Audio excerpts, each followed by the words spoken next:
Uyamo kakatse da kanjala my word.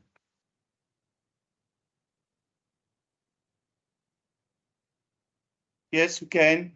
Thank you, madam.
Politiko noma bana sinyuka lezokuba sinethemba lezokuba imali ezawusala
ich glaube, dass das also ungefähr England ist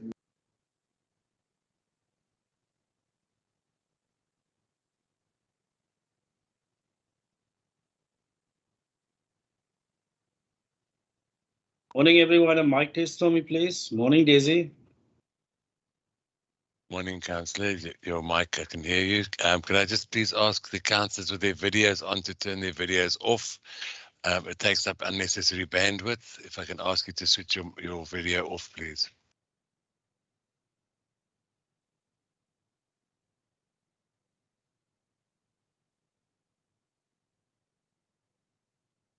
Daisy, die knoppie langs die kamer, langs die mic moet jy druk.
Dạ không, lục Windows.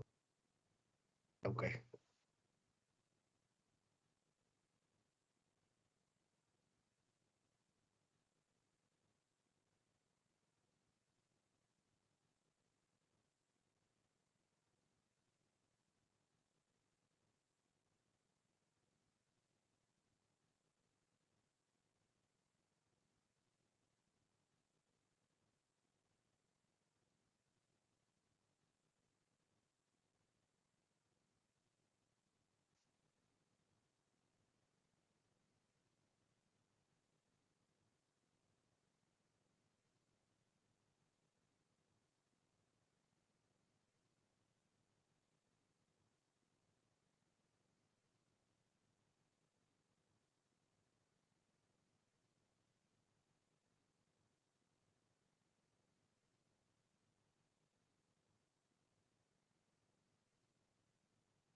Councillor Issa, your microphone is on.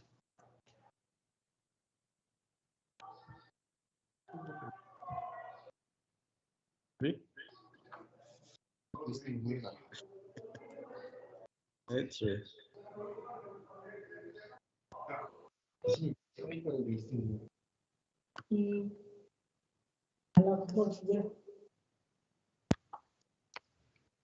Okay, guess so.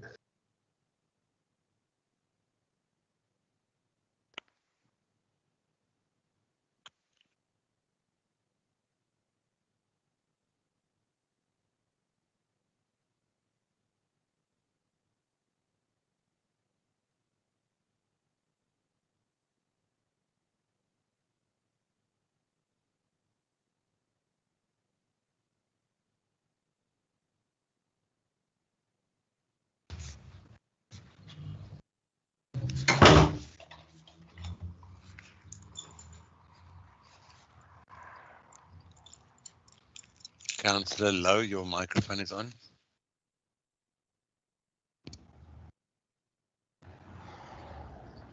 Sorry, speaker. Waiting. Ah, is hulle nou reg? Het hulle my ingelaat?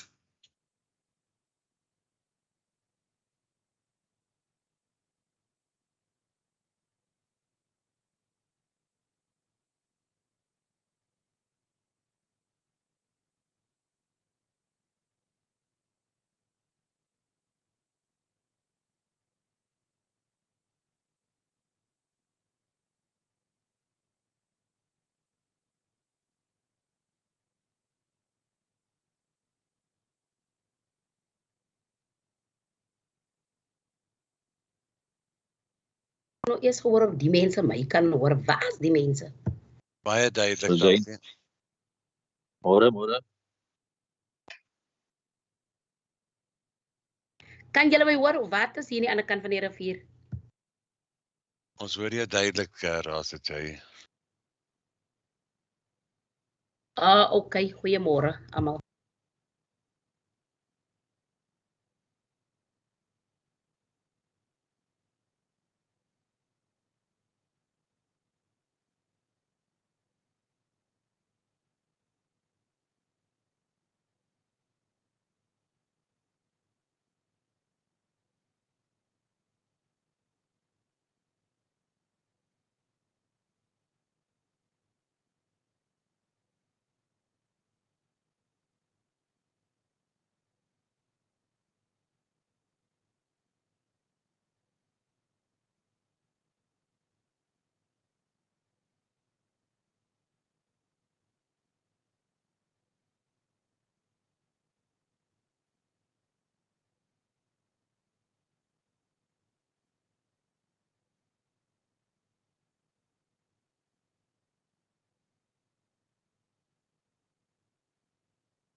Speaker, kan ek begin met Banyana se song vanoggend asseblief tog, vroumense.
1 2 1 2.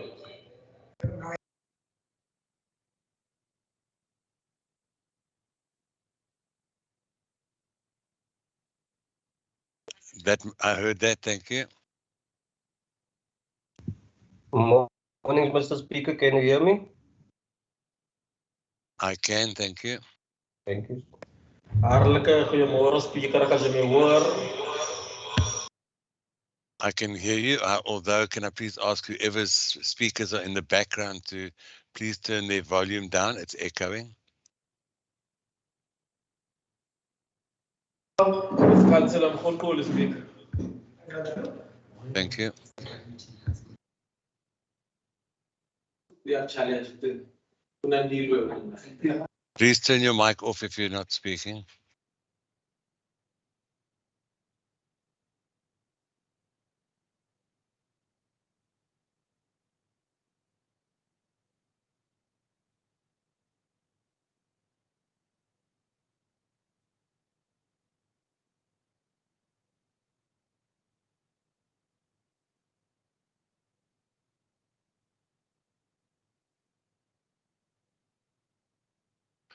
Thank you. Good morning, councillors. I'd like to take this opportunity to welcome all the aldermen, the councillors, the new councillors that have joined us now from the PBI and the administration, as well as the public who are watching on YouTube. In order to get this meeting started, it's now 10 o'clock. I am going to ask if Councillor Gericke will open for us in prayer, please. Yeah, Speaker. Good morning. Good morning, colleagues. Let us just pray together. Heavenly Father, we thank you this morning for your awesome grace and for your many blessings. And thank you that you, in your power and strength, keep us standing with us. And that in the midst of all storms and onslaughts and humiliation, you are still God. We can see the light. I ask this morning that you take the blur of our eyes, that we may see the need of the people of George, of all the people, Lord God, regardless of race or color, and that you grant us the power and the wisdom to speak for your people, because you take pleasure in us, in those who to speak for your people. Cut and destroy every form of intimidation, harassment, insults, and Heavenly Father, in the name of Jesus, may you come against the forces of darkness and principalities in the air, and may we speak for your people in the powerful, mighty name of Jesus, our Savior. Amen. Thank you very much, Alderman. We're going to get straight into the agenda for this morning. Thank you for that message. And we're going to start off with the mayoral address. Mayor, could you please switch your mic on and continue with your address to the council, please? Good morning, Speaker, Executive Deputy Mayor, Chief Whip, Aldermen, Councillors, Municipal Manager, Directors, officials, members of the media and the public. With this being the first council meeting of the 22-23 financial year, I thought it would be appropriate to review the activities and achievements of the 6 months from January to June 2022. This is therefore a macro view of the work that has been undertaken across George and impacted each and every ward. This review therefore will not necessarily touch what has taken place in each ward or all aspects of what has been achieved. In reflecting on these various snapshots, we will recall that the year commenced with a significant influx of holidaymakers who provided a wonderful boost for our tourism sector. We also faced some significant challenges with infrastructure, in particular water pipe breakages and damage affected through load shedding, the latter being another of our challenges. Our capital and operating budget philosophy required reworking to take account of the 1.2 billion rand BFI grant, with 81 million rand being immediately advanced in March 2022 by National Treasury with the instruction to have this amount spent by the end of June 2022. Our capital budget spending horizon had to be expanded to 5 years as we re-examine priorities that were also impacted by the ravages that resulted from the 22 November 21 floods. We closely examined our operating expenditure, which meant that we had to boldly approve tariff increases above inflation to ensure that meaningful improvements could be made in areas that would directly benefit our constituents. In addition, new staffing regulations meant that a raft of new policies had to be written and approved by Council to ensure that we were ready for the 1 July 2022 implementation date. Interwoven into this tough work program, we have experienced an influx of migrants into George, the full impact of which we continue to interpret as more data becomes available. The December 21 to February 22 period was nerve-wracking for our water team as usage virtually matched our daily treatment capacity. I've been informed that at present our daily usage averages around 33 to 35 megaliters, while we are treating 37 to 38 megaliters per day. This means that there's a very small margin in reserve to replenish reservoirs.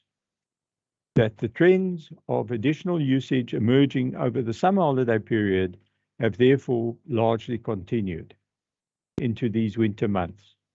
This implies that water usage has increased by the order of 20% from November 2021. Plans are in hand to provide additional treatment capacity before the end of 2022 to provide temporary relief while construction takes place on the new water treatment works. Considerable work has been done to install additional meters, valves, and telemetry, and to undertake additional studies to improve the management of the water reticulation system, and will continue. This is a substantial undertaking, with 11.4 million rand being spent in these 6 months from January to June. Work on the new 20 megaliter per day water treatment works has commenced as part of the BFI project, and we were able to spend the required 81 million rand by mid-June. We are scheduled to receive 240 million rand from National Treasury for BFI in the present financial year, but we are already ahead in terms of spending and have applied for funding that is scheduled for the 2023-24 financial year to be brought forward. At the new 10 megaliter Outeniqua wastewater treatment works, the new addition has been completed with the refurbishment of the existing 15 megaliter plant now being undertaken to ensure finalization by May 2023. Work is also underway on the refurbishment of the large sewer pump stations as part of the BFI project. These pump stations were erected around 1975 and now require complete rebuilds. We have made significant improvements in the spending of our capital budget for 21-22. The original budget was 370 million rand, which was increased to 489 million rand at the adjustment budget stage. At 30 June 2022, 431 million rand, or 88%, had been spent, which increases to 91% once provisions are accounted for. This percentage increases further to 96% once savings achieved on actual versus budgeted expenditure are taken into account. The entire management team is to be congratulated and thanked for achieving this feat. As part of the capital projects, construction activity has taken place over the past 6 months on stormwater, roads, sewer lines, and the replacement of aging water pipelines, just to name a few, that are all receiving attention in areas such as Tembeletu, Fakkelsdorp, Mareekamp, Levikamp, Parkdean, to name a few. During the adjustment budget, Council approved spending on the following. And I'm mentioning these just to touch on some of the expenditure that we've undertaken that is to benefit our communities, and as we will also pick up certain of the these are expenses that we are incurring which are really costs to the municipality. We've spent 6.3 million rand on improvements to streetlights. On the negative side, we've had to spend 7.5 million rand on dealing with illegal dumping. Our anti-land invasion unit has incurred expenses of 12.8 million and a further 2.3 million rand in overtime costs to deal with illegal land invasions. Cable theft is another scourge that is costing the municipality millions. I do not have a cost at hand, but in June 22 alone, there were 101 incidents. The Electrotech Directorate requested funding of 10.5 million rand to undertake preventative maintenance to their network, starting with the large transformers. During oversight visits, the pride in their achievements was very evident as they completed these tasks before year end. This work is key to ensuring stability in the network. This work will no doubt continue in the months ahead as further aspects of the network receive the necessary maintenance. Illegal electrical connections have cost the municipality 2.5 million rand. The first draft financial statements for the year ended 30 June indicate that the overall debtors collection rate reached 96.69%, which is an excellent improvement on the 93.8% achieved for the 2021 financial year. Every additional 1% represents approximately 18 million rand that ultimately assists in service delivery or capital spending for our communities. Billings for the year increased by 12.68% year on year. For the January to June period, however, there is a more significant increase of 14.24% in 2022 when compared to 2021. Within the administration, appointments of senior personnel have been made in many directorates, thereby bringing experienced staff members into the organization who will play their role in the strive for continuous improvements. We welcome all of them to our team and wish them a great and happy future as we take George to higher levels. The management team have put in long hours, extending to after hours and often to weekends, where they have also spent time to update policies, bylaws, and strategies, some of which have not been updated for quite a few years. In this regard, 63 policies, bylaws, strategies, and plans have been approved by Council in the first 6 months of the year. This is an exceptional achievement. During the adjustment budget stage in February, decisions were made to acquire backup generators to the value of 15.4 million rand to alleviate problems during load shedding at the waterworks and wastewater treatment works, for example. No doubt, in taking this decision, it was proved to be one of wisdom, given the level of load shedding that we've experienced as a result of the poor supply or the erratic supply that Eskom provides us in terms of electricity. We have completed a project to install UPSs at 40 of our intersections, with the remaining 14 intersections to be completed in the next 2 months. In May 2022, Council took the bold decision to approve a range of PV solar plants that we would acquire. This includes the building of a total of 10 megawatt peaking PV solar plants, comprising firstly a 1 megawatt unit and thereafter an 8 to 9 megawatt plant. In addition, 6 projects totaling 1,325 kilowatt peaking PV plants are to be erected at the water treatment works, the wastewater treatment works, and elsewhere. And this approval is there for the rolling out in the next year. The supply chain process for the solar plant for the water treatment works and some of the municipal buildings is already underway. We are also going out on tender for the 1 megawatt plant to feed into the grid. That plant should hopefully be commissioned by August next year. We have commenced the EIA for the 9 megawatt plant. We've applied for funding from Infrastructure South Africa for a 30 megawatt plant and 100 megawatt hour battery storage capacity.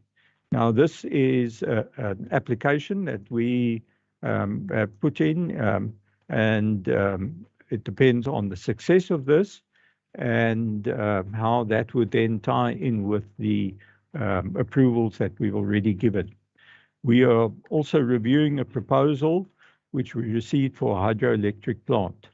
The management is actively in discussions with a range of possible funding solution providers, inclusive of dealing with World Bank advisors. The aspect of battery storage is being investigated on an ongoing basis.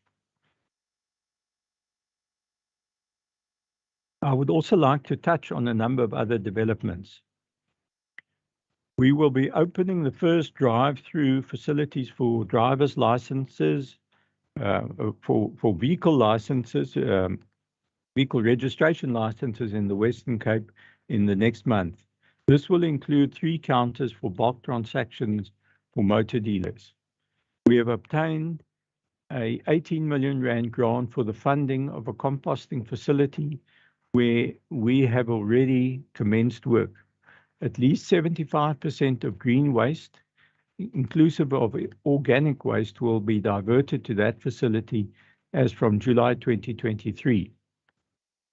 We are also commencing a project to promote household composting. The public is urged to apply for a Green Genie unit that can be used at home for their own composting. Vandalism of electrical cables remains problematic with the 101 incidents that I have already mentioned. We are looking at testing electronic sensors to serve as an early warning system for vandals. The costs resulting from damage to infrastructure is significant. Illegal dumping is problematic, and we are grateful to some communities and our EPWP workers who have beautified some of the dumping spots, particularly in Tembeletu. We are applying to host a fan park for the Netball World Cup due to take place in July 2023. Following the 22 November floods, along with some flash flooding during a recent rainstorm, we are concerned about climate change and intend commissioning a study to review our response to climate change. This may influence developments in the future, and some of our infrastructure master plans may need to be reviewed. This matter will require attention at the adjustment budget stage. Semi-migration remains significant, and we processed 534 building plans in June and 510 in May. The challenge will be to ensure sufficient infrastructure of the rapidly increasing population. During the past year, 1,518 prepaid meters were added, that is, in other words, to the electricity network, which is approximately 3%. The number of additional municipal accounts added appears to be of the order of 3.4%. In relation to the Neighbourhood Development Partnership Program grant, the tenders have closed for the appointment of the consultants to prepare an investment plan, area management study, site development plan, and land use application, with supportive studies for the Tembeletu CBD precinct.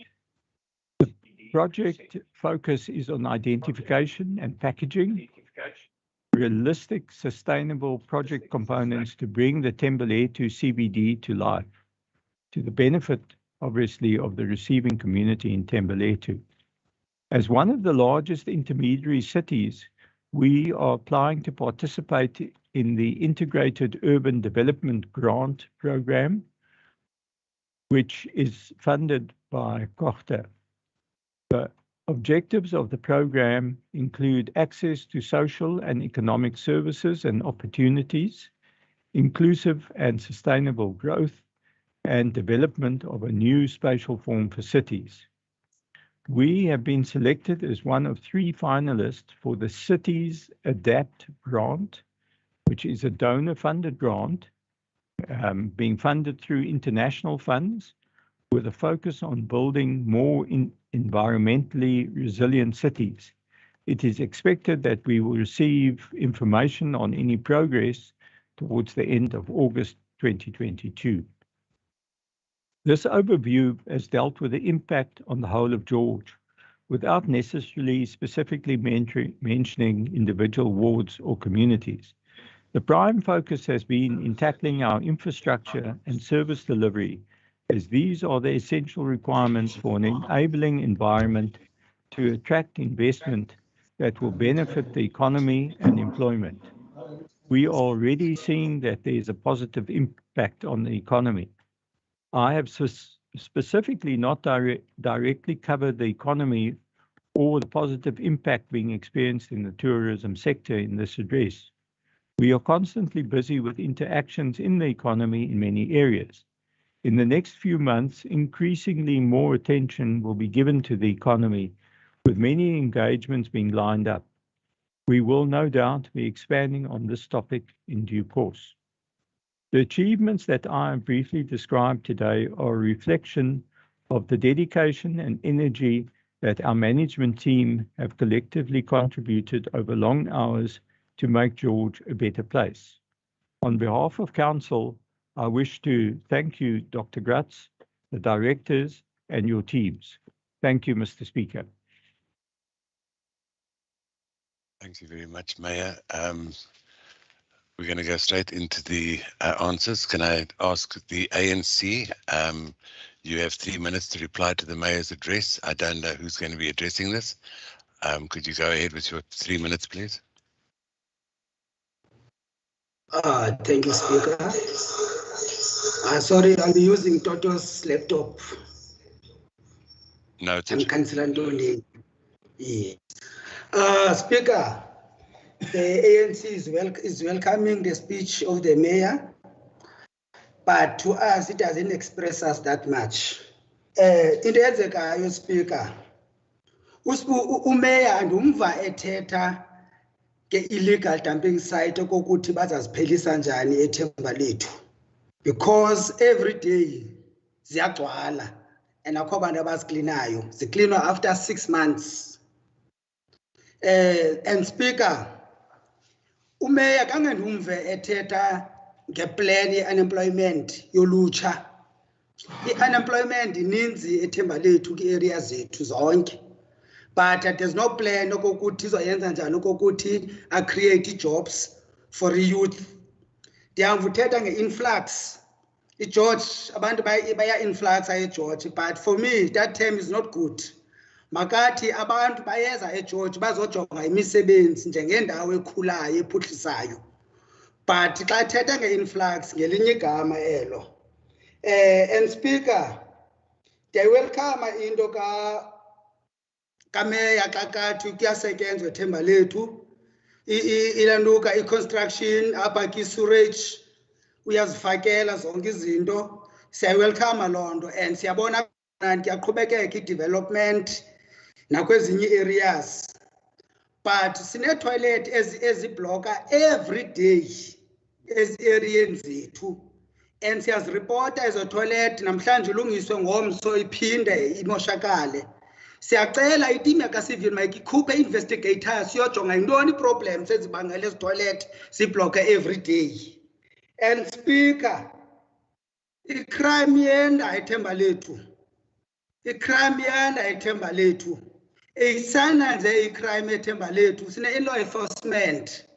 Xa sifonela i-law enforcement sisithi naba bantu babi-cables, naba bantu bayadampa kwi-dumping site, abezi bafuna i-proof. Although wena ubaxelela ndibabonile ndimukhansile but abayenzi into ngaloo nto. Speaker, ndiphinde ndingene ndithi kunento ipolicy entsha esingayaziyo ethi ethetha nge-gun plus eviolate human rights yabantu bethu. Apho ithi khona kuzonikwa umntu ona 60 years i-gun plus, although abantu abahlala ki-informal settlement youth. So le kwale youth thina sithi mayihambe iphakame izovota yeyona isolatayo kwizinto. Okokuqala i-unemployment high, okwesibini sithi asizuyinceda singumasipala kanti youth yethu sizayinceda kintoni. And lo policy leyo ibipasiswe ngubani yokuthi ba asiphinde sibanike ke i-gun plus abantu bethu. Sorry, Speaker. I said your time is up. You've had your 3 minutes. Okay. Speaker, siza kulento yokuthi ke ngoku kula PV solar athetha ngayo uMayor siyamkela kakhulu loo nto izasinceda because umbane wethu sike wawiki ngoku kule minyaka. So if iyaqhubekeka loo nto nemali azibiza. Councillor, thank you very much. Unfortunately, your time is up. You've had your 3 minutes. I thank you for that. I'm going to ask to please translate, Mr. Paulus. Thank you, Speaker. Good morning, councillors. Basically, what the councillor spoke about, he talked about, they said that we are accepting the mayor's speech, but we don't hear him talking about the illegal dumping sites. That is a problem in Tebaletu. As to how are we going to solve that problem, we don't hear him coming with solutions. As to how are we going to come up with solutions to hand or to clean those illegal dumping sites, because our dumping sites are not being cleaned. They said up to 6 months they are not being cleaned. So that is a problem that we are currently experiencing in Tebaletu. And we don't hear him talking about the plan as to how to resolve the problem of unemployment, because we have been having a problem in Tebaletu of unemployment. We don't hear him coming with solutions of coming with plans or action plans of creating jobs for our unemployed youth. He talks about the great influx that is happening in George. Actually, those people that are coming to George, they are here to seek for job opportunities. They are not here because they are travelers or they just have to come to George, but there is a problem that we are actually experiencing. And we welcome the speech of the mayor that when he says that there is a construction that is busy at hand in the Tebaletu. Yes, we agree with that, that there is a construction projects that are at hand, and we see that there is some development that is being underdone in other areas of Tebaletu, but we still have a problem of blocking toilets because our toilets have been blocked. So we need to come and investigate to check what is the cause or what are the problems that are causing these blockages in these toilets. There is also a problem of crime that is increasing in Tebaletu. Especially when we call the law enforcement officers reporting of the illegal dumping sites, and then they will tell us that they need us to give them proof, or they require proof when we call, even when we call as councillors and reporting these problems that we are anticipating in Tebaletu, but they will be talking about us giving them proof. The other problem, Speaker, that we are faced with is this new policy that is talking about gun classing. It is actually violating the rights of our human being, because it says that only people who should be beneficiaries should be above the age of 6 years, of which our people that are basically voting, our voters, is actually the youth, because there's a problem of unemployment. So it is a high rate of youth unemployment. So this policy that actually benefits people that are above the age of 60 is actually violating the rights of our youth. Spoke about we welcome the PV solar. We accept it that it is be helpful to us because we are facing a problem with our weak electricity these days. So yes, thank you.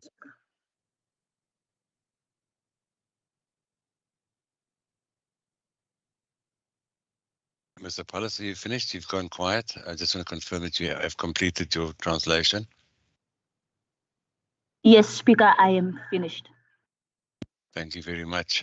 Councillors, as you are all aware that we are using the newest rules of order, I see there are hands going up. Please could you put your questions into the chat box.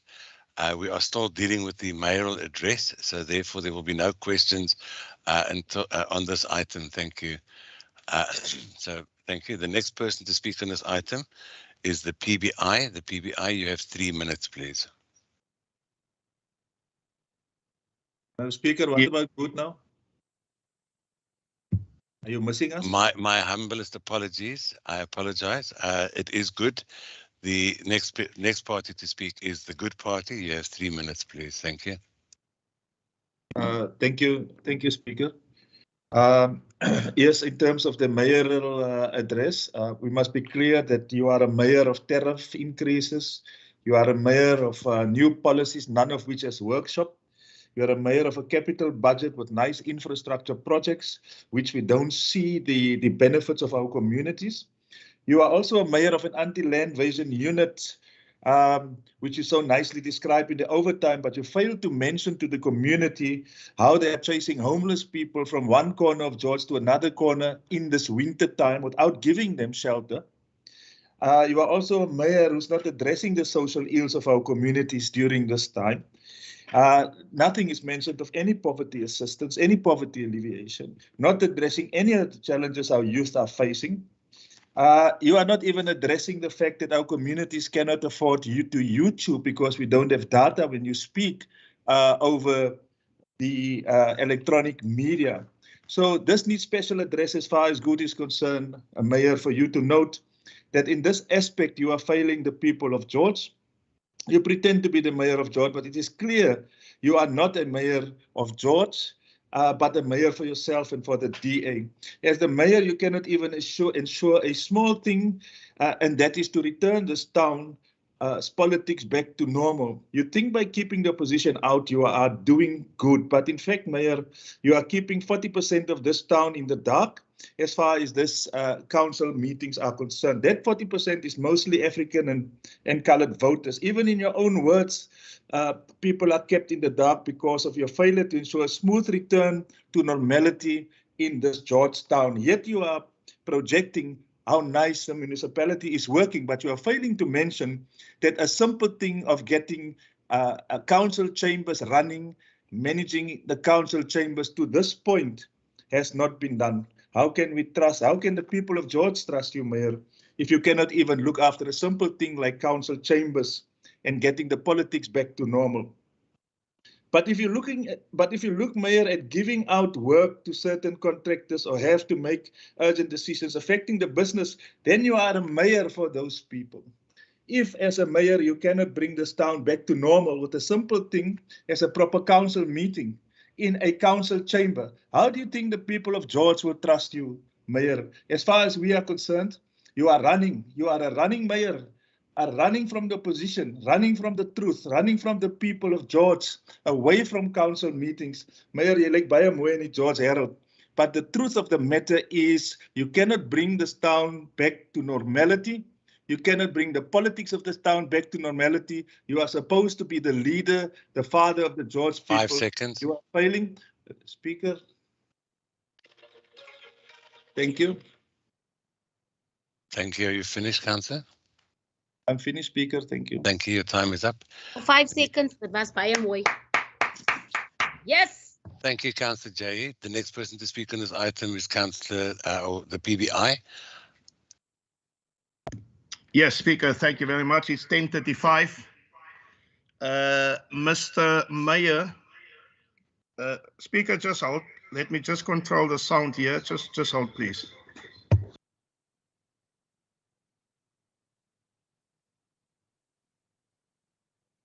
Zet die klank net af, asseblief. Mr. Mayor, it seems that we are now, eventually we've arrived in a town where the city council is just busy with doing crisis management all the time. Because the notifications that we receive throughout the days, crisis in water, crisis in electricity, crisis in cable theft, crisis in this, and we don't get to the real work that we need to do.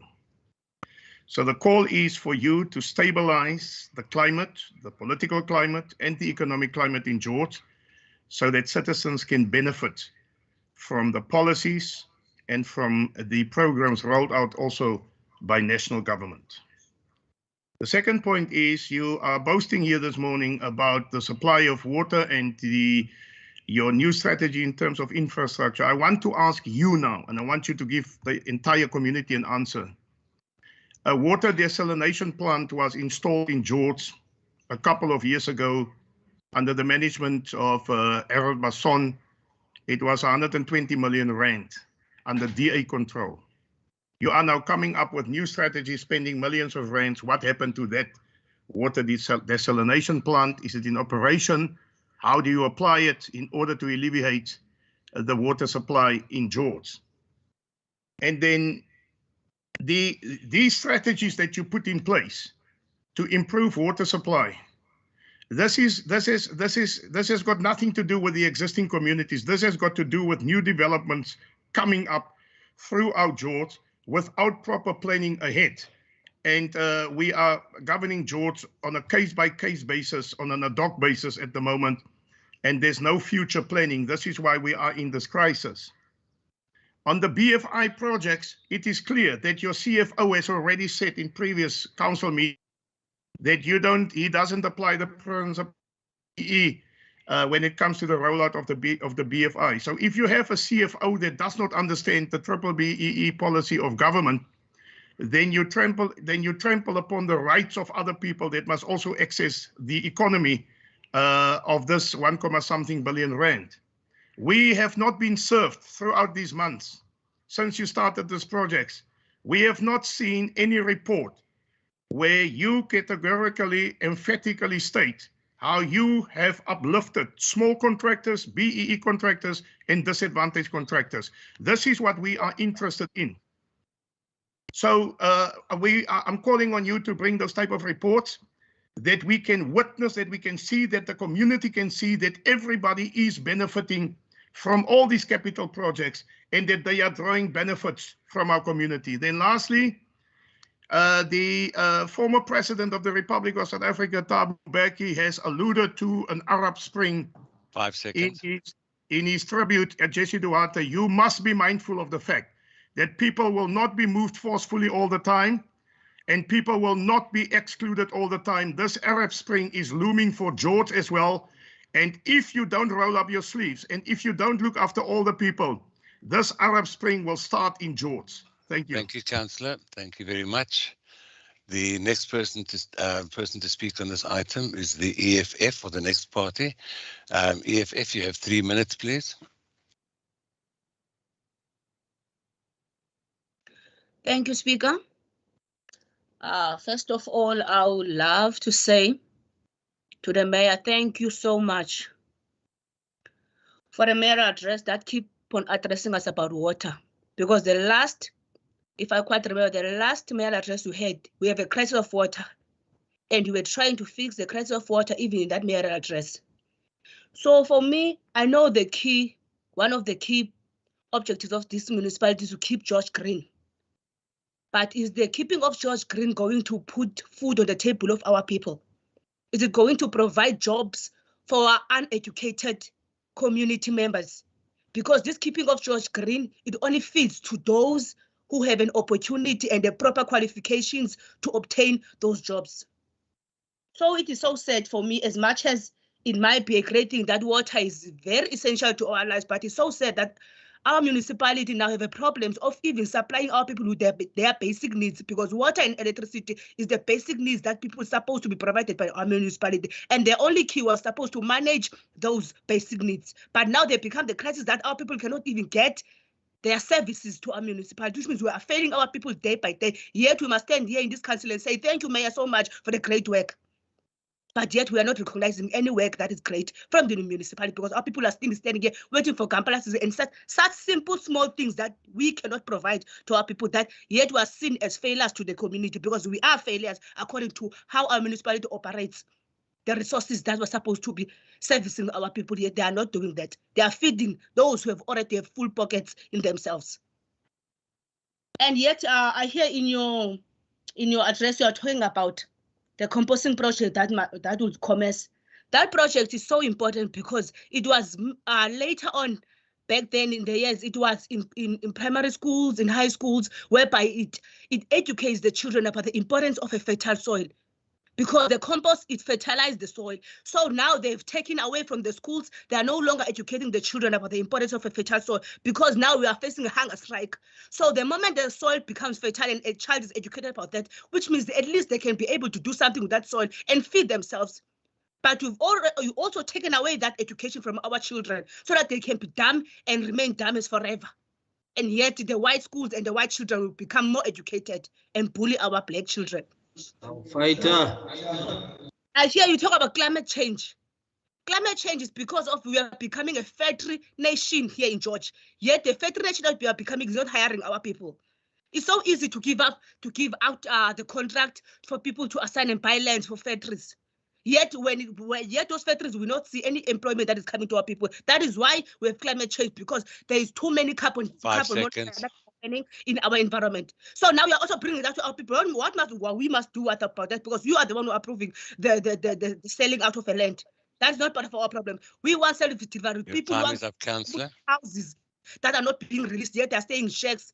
And you're talking about millions that are spent in trying to prevent the illegal electricity that is happening in our communities. Thank you, Councillor. You've had your 3 minutes. The next person to speak on this item, or the next party to speak on this item, is the PA. Councillors, could you please control your microphones? Councillors, I'm going to make one request, please, to control your microphones. The next party to speak, as I said, is the PA. The PA, you have 3 minutes, please. Thank you, Speaker. I will start by responding to do a quote. So, quote, we acknowledge the crucial role of infrastructure provision to improve the living conditions of our communities, in particular the poorest and the marginalized sections. We must not perpetuate the separation of our society into first world and a third world.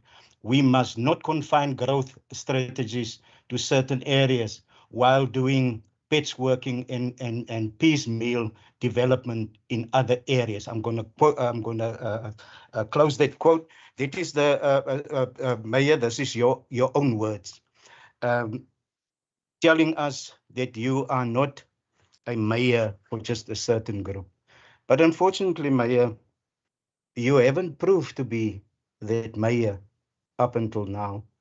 So we are very disappointed as the PA in your response. However, we note your response.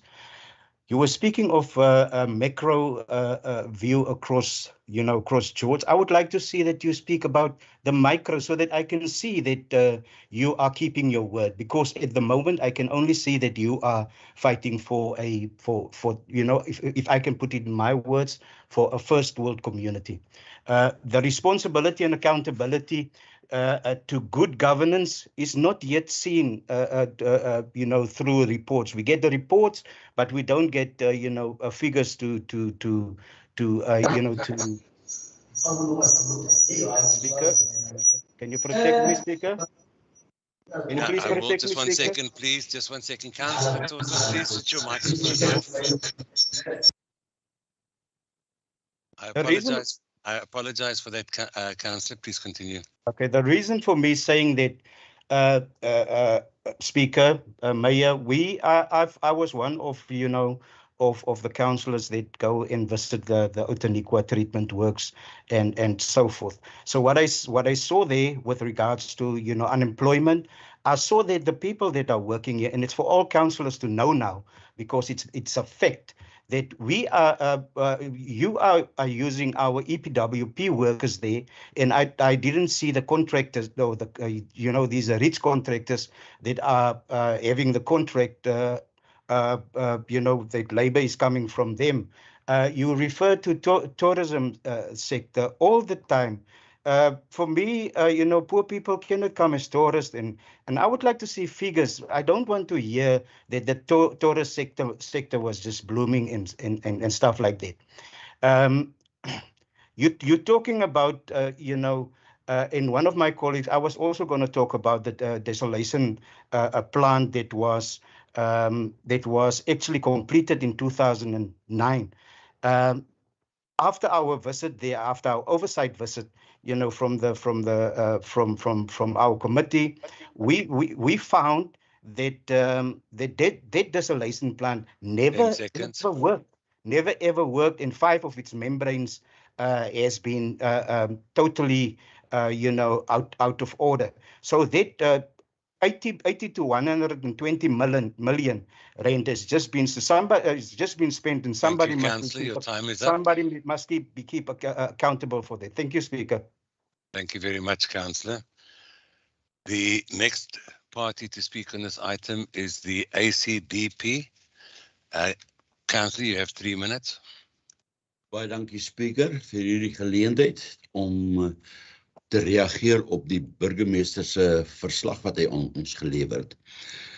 Burgemeester, baie dankie vir 'n positiewe uitkyk op George, vir 'n positiewe verslag, en nie genoem van die enorme invloed wat in George inkom. Nou, dit bring sy eie dinamika mee. Ons kan sien in die planne wat goedgekeur is vir Junie 530 en in Mei 510 planne.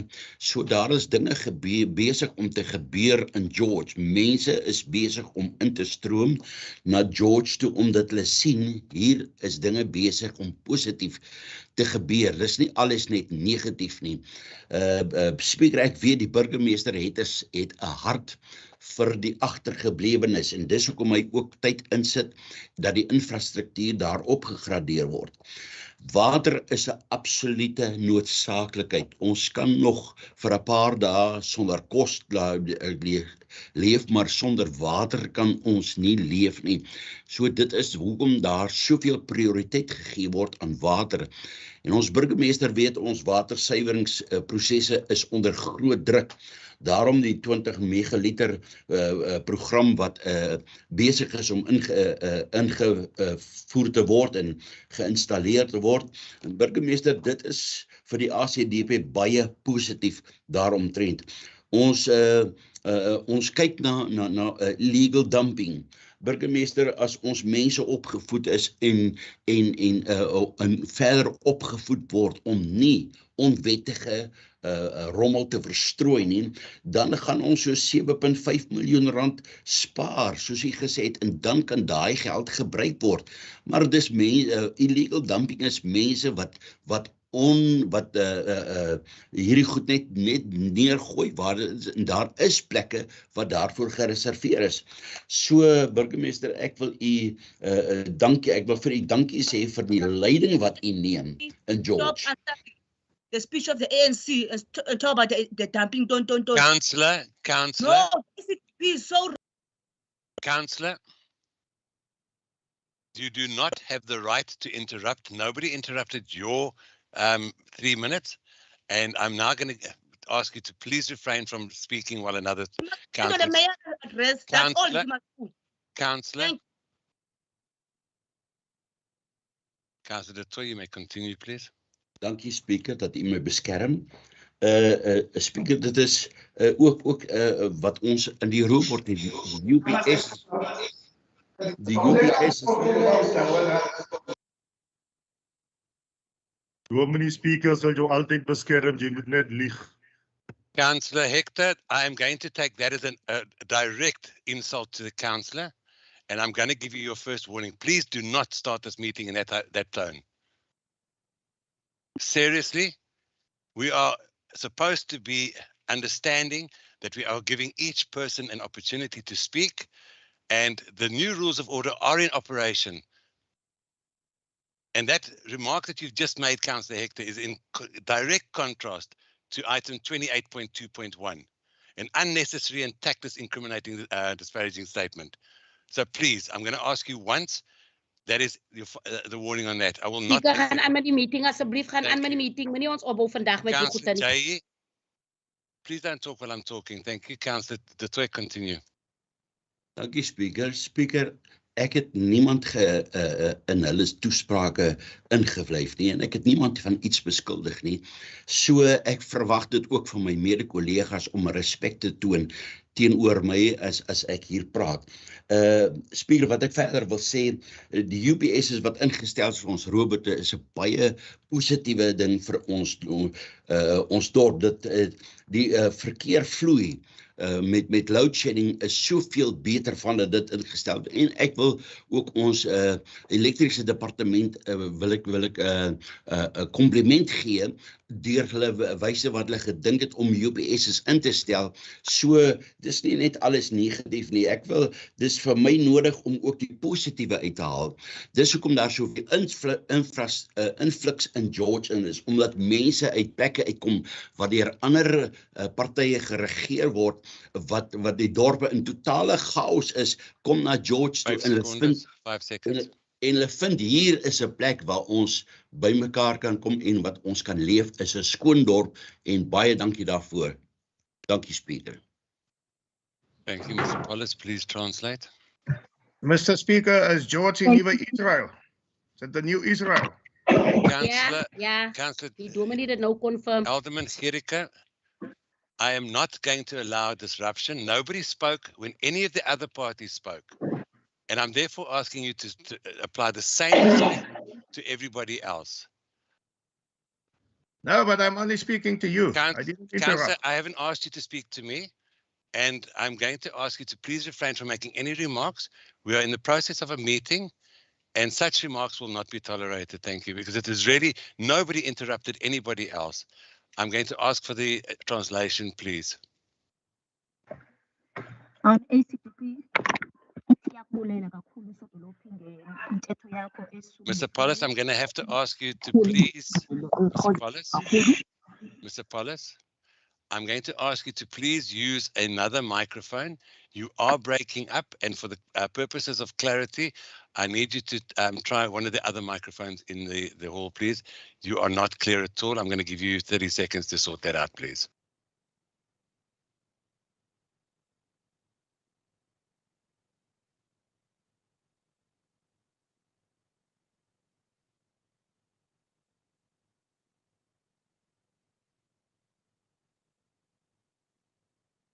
Can you continue from another microphone, please, Mr. Pollis?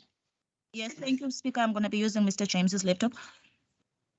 Enkosi Sodolophi, i-ACDP iyakubulela kakhulu ngengxelo yakho esulungekileyo. Siyayamkela kakhulu le report yakho. Uthethe malunga ne-influx eyenzekayo apha eGeorge. Abantu beza apha eGeorge kuba bebona inkqubela nendawo entle enokuthi baze bazohlala kuyo. Bayazibona nezicwangciso zethu esizenzayo apha eGeorge. Ukhankanyile ke malunga ne-infrastructure ethi ilungiswe ngoba kaloku kulungiselelwa izinto ezinjalo apho abantu bathi beze ngoba bebona uphuhliso olwenzekayo kwidolophu lethu. Ukhankanyile ke malunga nengxaki yamanzi, ukuba amanzi asisidingo kakhulu futhi ke asikwazi ukuhlala okanye ukuphila ngaphandle kwamanzi. Siyakwazi ukuphila iintsuku ezimbini singakhange sitye, kodwa ke amanzi asikwazi ukuthi siphile ngaphandle kwabo ngoba asisidingo. Ngoko siyabulela ke malunga nale process yenzekayo yamanzi ngoba siphantsi koxinzelelo kakhulu kwidolophu yethu kwindaba yamanzi.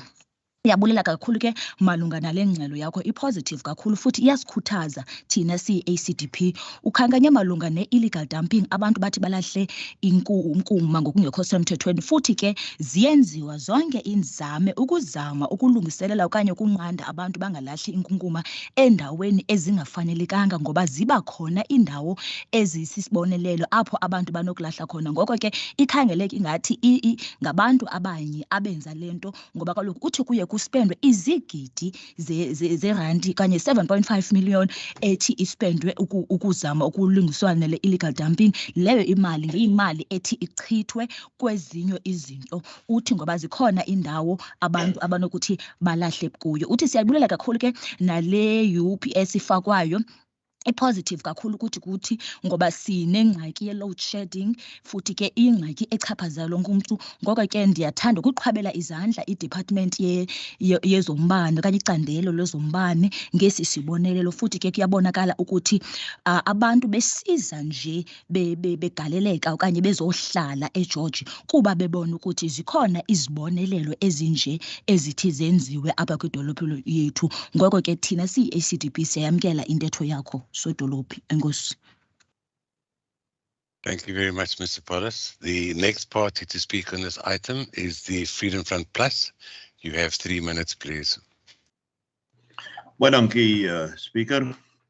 Deur een aan die burgemeester, dankie vir die oorsig toespraak wat u gelewer het. U het bepaal by die realiteite van die dag, soos dit vandag is in George. En u het nie besig gehou met beselagtighede en goedkoop retoriek wat aan die orde van die dag partymal is nie. Dit is so dat watergebruik toegeneem het as deel van die veelpartykoalisie, is bewus daarvan, ons kyk en sien. En gesamentlik natuurlik met die infrastruktuur wat so vergroot in George, is dit te wagte dat watergebruik sal vermeerder. En dan ook die planne om dit aan te spreek, het u geopenbaar. En ek glo dit behoort verstaanbaar te wees vir almal wie daarna luister. As ek deur George gaan, dan bewys die konstruksie wat reg oor George, ongeag die woonbuurt tans in proses is, die teendeel dat daar slegs soos gesinspeel word op sekere gedeeltes van George gekonsentreer word. Daar is uitdagings, dit is so, maar daardie uitdagings word aangespreek. Ons is onder 'n nuwe bedeling, jy gaan nie Rome in een dag bou nie, maar ten minste is daar sigbare bewys dat hierdie uitdagings aangespreek word. Deur die burgemeester, weer eens deur u Speaker, alternatiewe elektrisiteit is 'n prioriteit. En ons dra kennis van die harde werk wat selfs op daai gebied gedoen word, wat aan die einde van die dag tot voordeel van die hele George en al sy inwoners gaan wees. Die afgelope fiasco van beurtkrag deur 'n onbevoegde regering, en ons almal weet hoe hulle tot daar gekom het, hy eens wêreldreis tot vernietiging gebestuur het, die het almal geaffekteer, ongeag. En die enigste pad voorkant toe is alternatiewe elektrisiteit. En ons sal ons samewerking ten volle gee om te sien dat dit eerder vroeër dan later gebeur. Voorts die uitbreiding of die skep van fasiliteite, soos byvoorbeeld soos jy verwys het aan die netbal wêreldbeker. Ons weet ook van die perrekampioenskappe wat in die lig gestel word by die skou. Dit is geleenthede daardie wat net weer eens gaan bydra tot werkskepping. En dit is waar George en die inwoners van George kan by baat. Hoe groter die ekonomie, hoe meer ons die ekonomie laat groei, hoe meer werk gaan daar wees en hoe meer mense gaan op hulle eie bene kan kom. Baie dankie vir 'n oorsiggewende rol en ons ondersteun u ten volle. Mr. Paulus. Thank you, Speaker. Uthi ke enkosi kakhulu sodolophu. Siyabulela kakhulu ngentetho yakho futhi intetho yakho siyayamkela. Uthi ke uziye zakhona izinto ezininzi ezikuhlaselayo kuba kaloku kufuneka kushukunyiswe indawo nesihlalo okuso. Kodwa ke mandibulele ngoba khange uphele mandla, uye waqhubeka ngokuwenza umsebenzi oncomekayo. Uthi ke mandingene kwindaba yengxaki yamanzi esijongene nayo. Uthi ke yingxaki echaphazela uluntu lonke olwaseGeorge. Uthi ke kuba ke kukho oku kusetyenzwa kakhulu kwi-infrastructure, zizinto ezilindelekileyo ukuba zingakhona ezo, ngoba kaloku ingxaki yamanzi nemibhobho. Kodwa ke siyabulela ukuthi ziyajongwa ezo zinto ezo ngoba zichaphazela uluntu lonke, futhi azichaphazeli cala elinye ledolophu. Ukhankanyile ke malunga nolwakhiwo okanye construction eyenziwayo kwiindawo ezithile zaseGeorge, futhi ke okanye mandithi eyenziwa kwiGeorge iphela i-construction leyo. Into iboniswa akujoliswanga kwicala elinye okanye kuphuhliso lwecala elinye eGeorge, kodwa ke kujongiswe into yobana iGeorge iphela mayibe yindawo ephucukileyo. Uthi ke ikhona ke imicelimngeni ezawuthi sijongene nayo okanye ii-challenges esisajongene nazo apha naphaya, kodwa ke leyo into ayisethi mandla, into yasikhuthaza ngoba ke mandithi kuwe sodolophi iRome ayithathi usuku olunye ukuba mayakhiwe, kodwa ke ithatha ixesha. Ngoko ke zikhona izinto ezawuthi sibetheke kuzo esingazukwazi ukufikelela kuzo ngexesha elinye, kodwa ke as long uba inkquba okanye ikhona inkqubela. Uthi ke umbane nayo ke yingxaki esithi sijongene nayo, kodwa ke ndiyavuya xa zikhona indlela ezingezinye ezizokhawulelana nengxaki yethu yombane esithi sijongene nazo. Ngoko ke mandiliqhwabele isandla elo candelo lijongene nombane, ngoba kaloku siyayidinga indlela engenye okanye mandithi alternative yendlela yokusebenzisa kombane, ngoba sijongene nengxaki yombane kwilizwe lethu liphela. Uthi ke ukhonkonyile malunga neeprojekthi ezikhoyo ze-Netball World Cup. Uthi ke zezinye zezinto ezizawuthi zizise urhwebo olukhulu apha kuthi eGeorge, futhi ke lidale amathuba omsebenzi. Ngoko ke zinyuse ezoqoqosho kwilizwe lethu esiphila kuzo. Ngoko thina ke siyayamkela intetho yakho sodolophu. Enkosi. Thank you very much, Mr. Paulus. The final party to speak on this is the DA. Speaker, thank you. Colleagues, thank you. After what has Point been of said... information, Speaker. Councillor, please, there are rules regarding point of information. We are not taking any points of information on the mayoral speech. I'm going to ask you to put your hand down and not to interrupt the last speaker. Thank you. Thank you, Speaker. May I continue? You may. Thank you, Speaker. Speaker, after all that has been said and done, let's be in agreement that creating job opportunities is what we all strive for. To create job opportunities in terms of legislation is what we need to do, but the focus here is on opportunities. A stable environment and having infrastructure that works is what will attract businesses and investment, and this will ultimately lead to new jobs. So let's not sing the song, who's fooling who. Crime is a problem, not in one specific area only, but across the entire South Africa. Under the leadership of Minister Cele, we have seen that SAPS cannot come to its full potential because of the lack of various resources. It must be mentioned that law enforcement officials are there to deal with municipal bylaws, and this they do without fear or favor. Infrastructure projects of water and sewage and the investment that this municipality is making does not benefit a certain group of the population only, but it is there for all communities. We are in no way keeping anybody out of council chambers, but we cannot act irresponsibly and put the safety of councillors and officials in harm's way. He's not responding to the mayor. Climate change. Speaker, can you protect me, please? Speaker, can you protect me, please? Speaker. Sorry, could I please, just 1 second, please, Councillor, I'm stopping your time.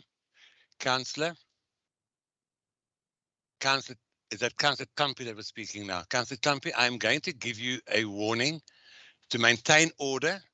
Nobody interrupted you when you had your speech, and I have warned you before, and I'm now going to give you official warning. Obstruct the continuation of business of any meeting by interjecting when another member is speaking and or making it impossible for another member to exercise his or her right. That is item 28.2.10, and the the redress is for each person to speak about their views.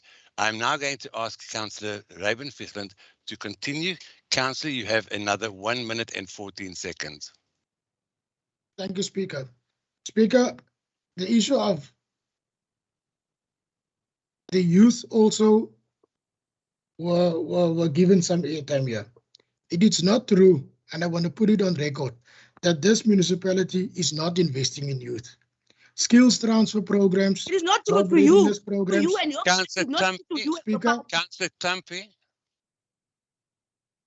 that is the second time you've interjected.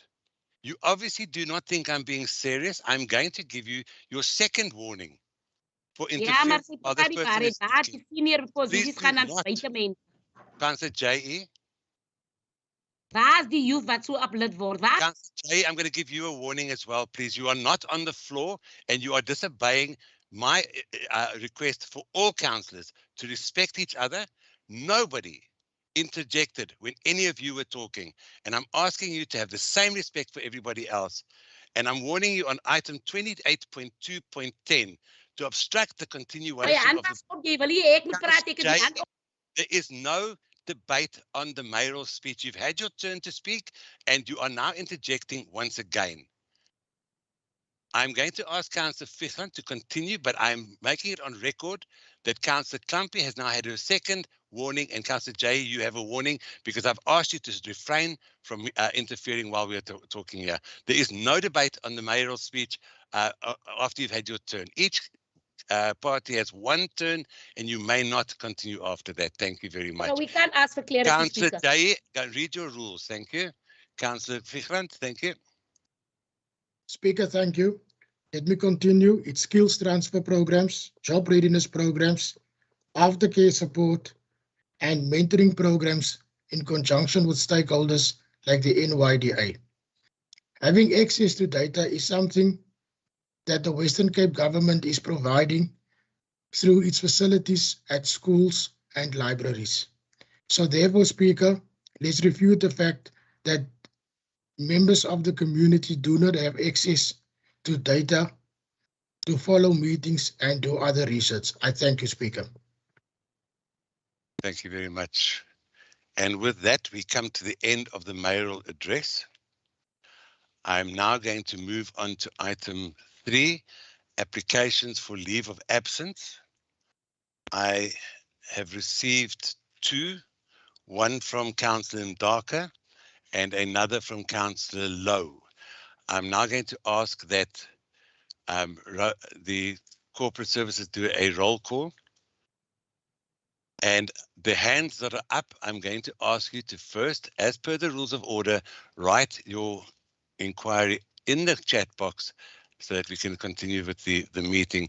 Rosemary, or whoever's going to do the roll call, please could you continue? Mr. Speaker. Sorry, Speaker. Speaker, sorry, can I just ask you? Alderman Gericke.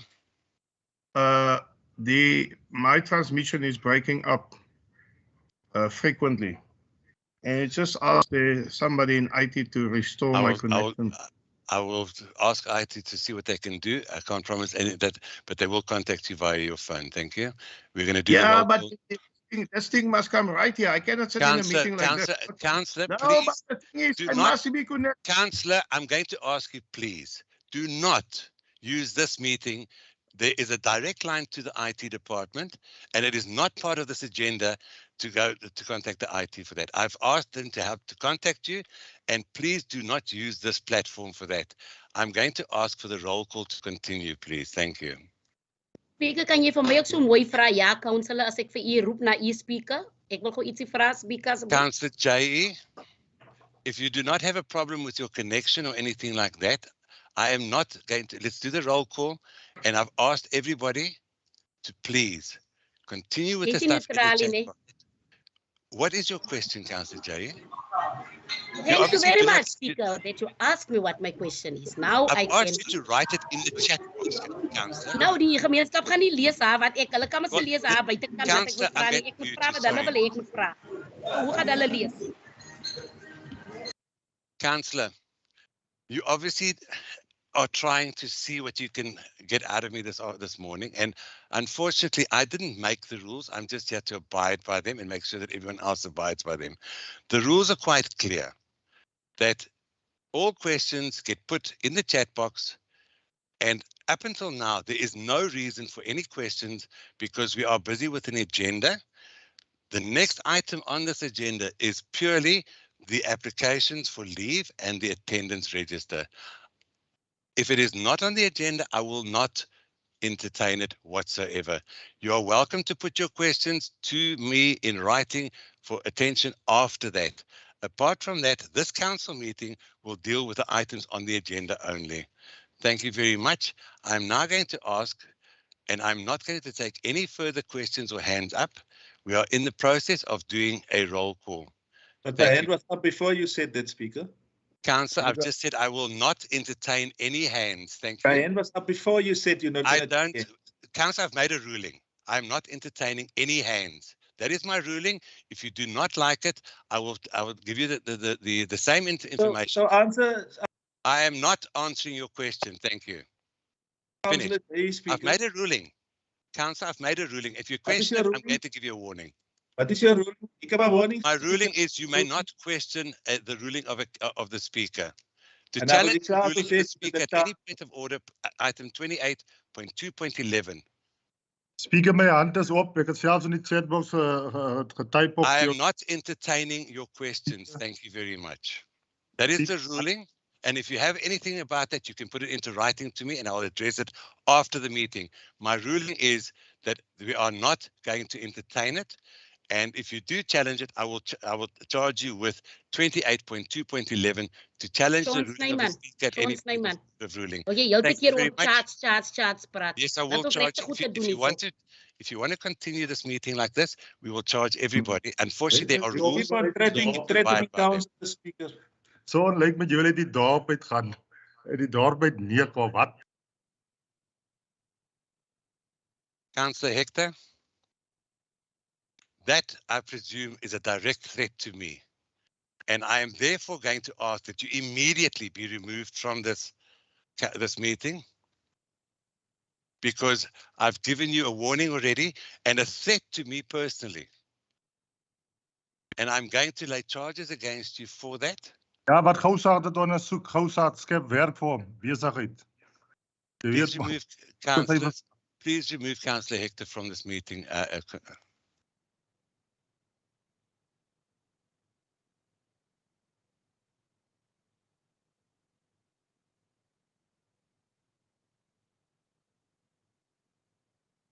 As we are on YouTube, I'm going to make it quite well known to everybody and to the public that we have adopted a new set of rules of order at the last council meeting, and all councillors, regardless of who they are and which party they are, will be held accountable to those rules.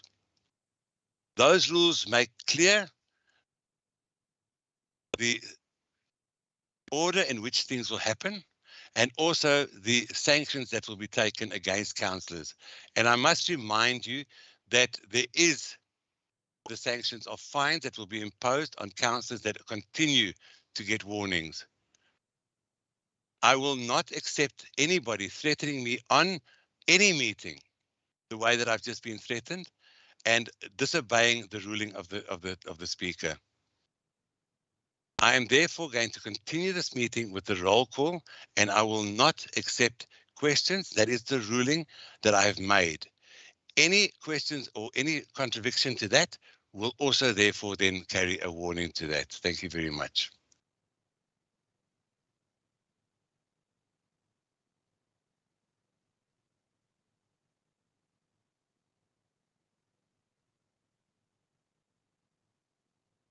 Can I ask that they please continue with the roll call?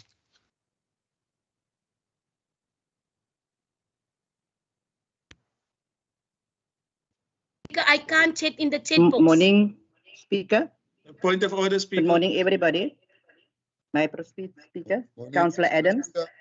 Based Speaker? on what you said in the leave Please of tell us absence. where have you been threatened? The question was asked. Where was the threat, Speaker?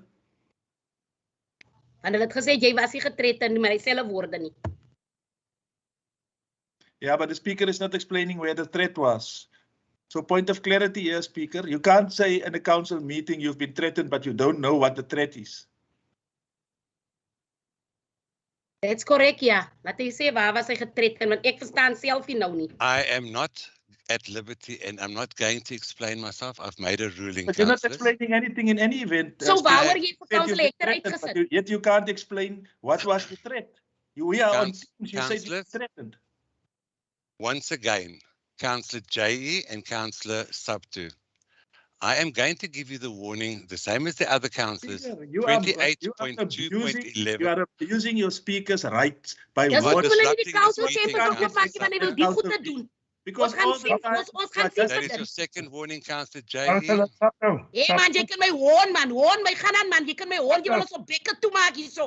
Wil jy ons op toe bekke? How Ja, does baas he vir jou. present the Ek community? gaan ja, That baas is your vir third jou warning, nie. Councillor J.E. Sapto. I'm going to ask for Councillor J.E. Yeah, to yeah, be removed, yeah, please. Rajian. That's Councillor, the third warning.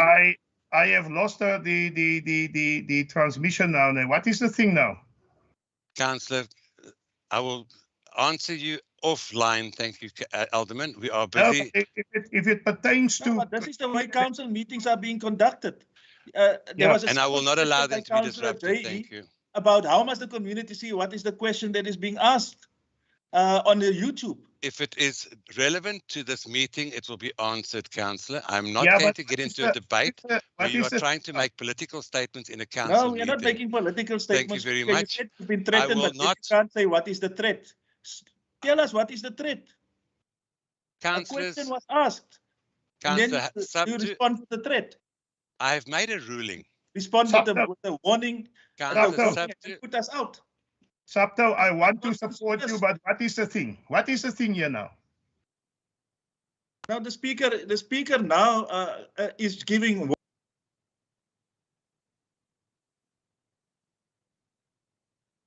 I don't understand at what time, at any stage, did I give any of the councillors currently debating on this meeting the opportunity to speak. It is clear that the main aim is to disrupt this meeting and to disrupt the business of the day. We have had one item so far, which was the mayoral address. The second item is the attendance register. And it is clear that certain councillors do not want this meeting to continue. I have issued warnings to Councillor J.E. and I've removed her because of the continued abuse of the fact that I have challenged, she's challenging the ruling of the speaker without any regard for what the speaker said. The rules are quite clear that once I have interpreted a rule and I've given a ruling, that ruling stands. If you want to challenge that, you are welcome to challenge it outside council meetings. We are not going to get into a political debate inside a council meeting. And therefore, this meeting is here to discuss the items on the agenda and on the agenda only. Your continued attacks against myself and the fact that Councillor Hector actually said he wanted to have me removed was a threat directly to me. And I take it as that, and I will take action against that in due course. I have now made myself clear and I have explained myself. I am therefore going to continue with this meeting, and any further, and this is the ruling, any further interjection into this meeting by people who are not recognized by myself to speak will therefore suffer the same consequences of having the ruling against them. And if they continue, they will therefore be have the same consequences against them. Bearing in mind that I've said that councillors that are in breach of the rules of order stand to get fined, and I will read it for the record, 10%, 25%, and then also a further action taken against them. Councillors, we are supposed to be the leaders of this town, and we are not adhering to the rules of order, and it's clear, it states quite clearly that my job is to ensure that members conduct themselves in a dignified and orderly manner. And I will do whatever is in my power to do so that we can get these meetings done and actually serve the people that we are supposed to be serving. It is not this platform to start questioning everything. There are other avenues. We are here to serve the community and not ourselves. Thank you very much. I am now going to ask that we continue with this meeting on item 3 of the applications for leave of absence. I will not take any further debate on any of the items. If you have a complaint, you're welcome to put it into writing outside this meeting. This is a meeting for council issues and a council agenda only. Thank you. We are going to continue with the applications for leave and the roll call, please. Councillor Adams. Just give us a section, just a second, please, so we can unmute.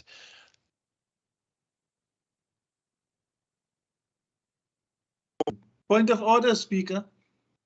And Councillor Subtu, I am going to now.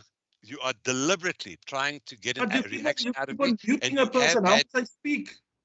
How must I are not speak? going to speak, Muting me. You don't even know what I want to say, but you mute me. Because of the simple fact that the rules say you write it in the chat box, you are deliberately obstructing the continuation of this business.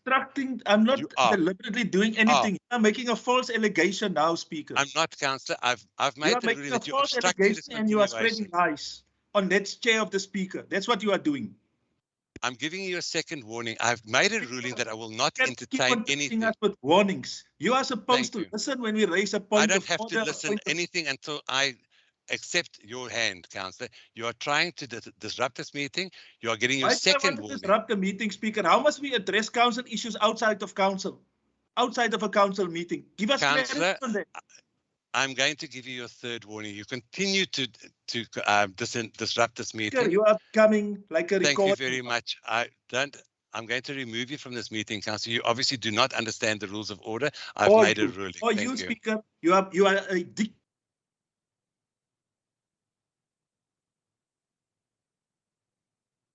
Yes, Speaker, I was making a follow-up on what you said proceed, Speaker. in the leave of absence. Councillor Nkamile, yes, you didn't mention we are going to do the roll call.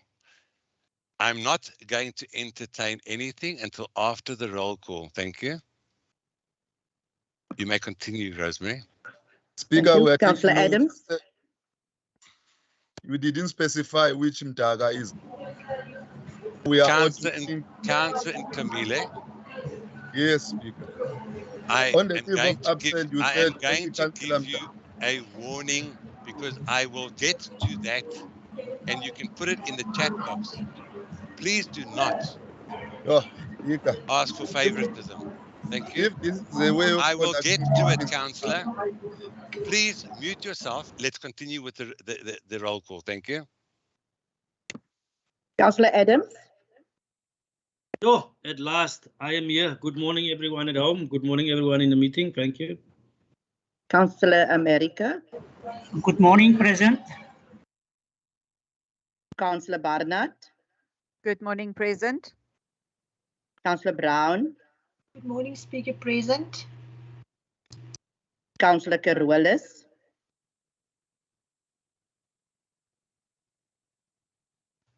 Present. Councillor Clark. Present. Good morning. Councillor Cronje. Cronje present. Morning. Councillor Du Toit.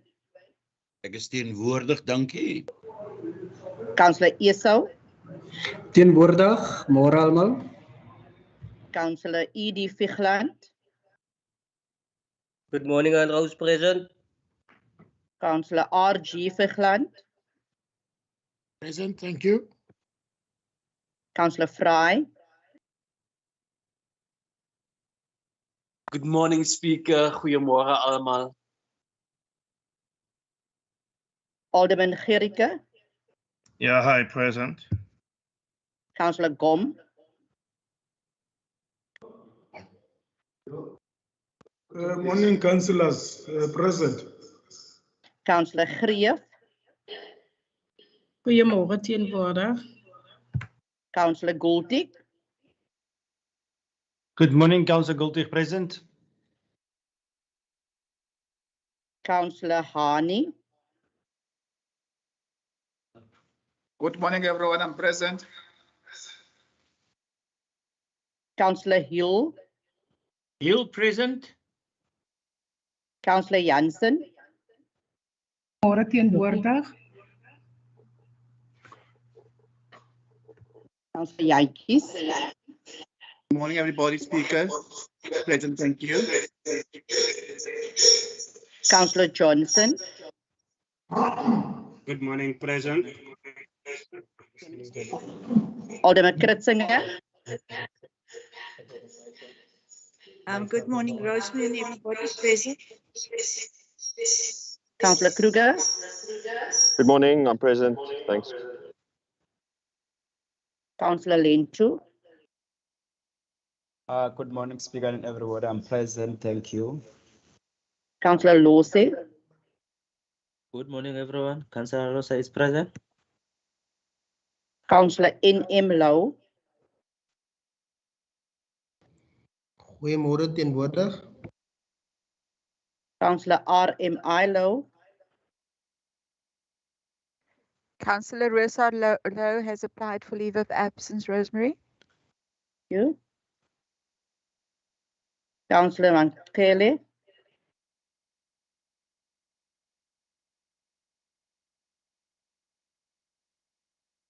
Councillor Mbeti, Morning, Maros. Morning, everyone. I'm present. Councillor E.T. Mdaka,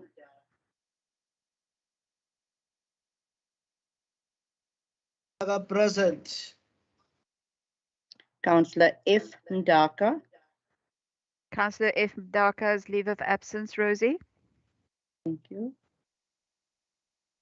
Councillor Mrukuli,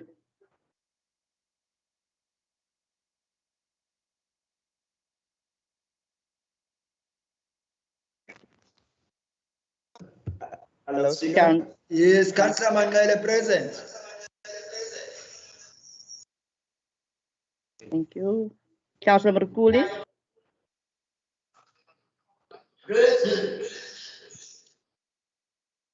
Councillor Kameli, Councillor Ngamile is this thing of chat box. I wrote on a chat box that I'm present. It's useless, this thing, and then it's subjecting, is oppressing us. This speaker man, he is not conducting his meeting right.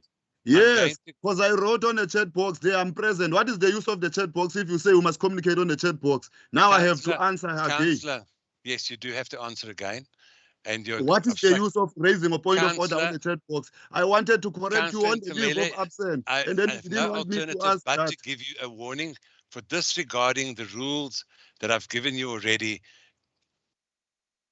By replying on the chat box and then also Councillor, I'm going to answering give here. you consider yourself having a second warning, Councillor. Continue, please, For what, Rosemary. Mr. Speaker? For what? Interrupting the meeting and continuing to disrupt the meeting. Dankie. Councillor Dietling, sorry. I'm present, thank you.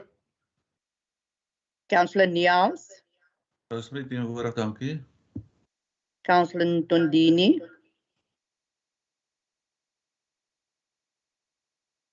Present. Councillor Peterson, Present. Alderman Petrus, Môre almal, Basil Petrus teenwoordig. Councillor Katana, Goeiemôre almal. Ek is teenwoordig, Roos. Morning, Speaker. Councillor Kampi,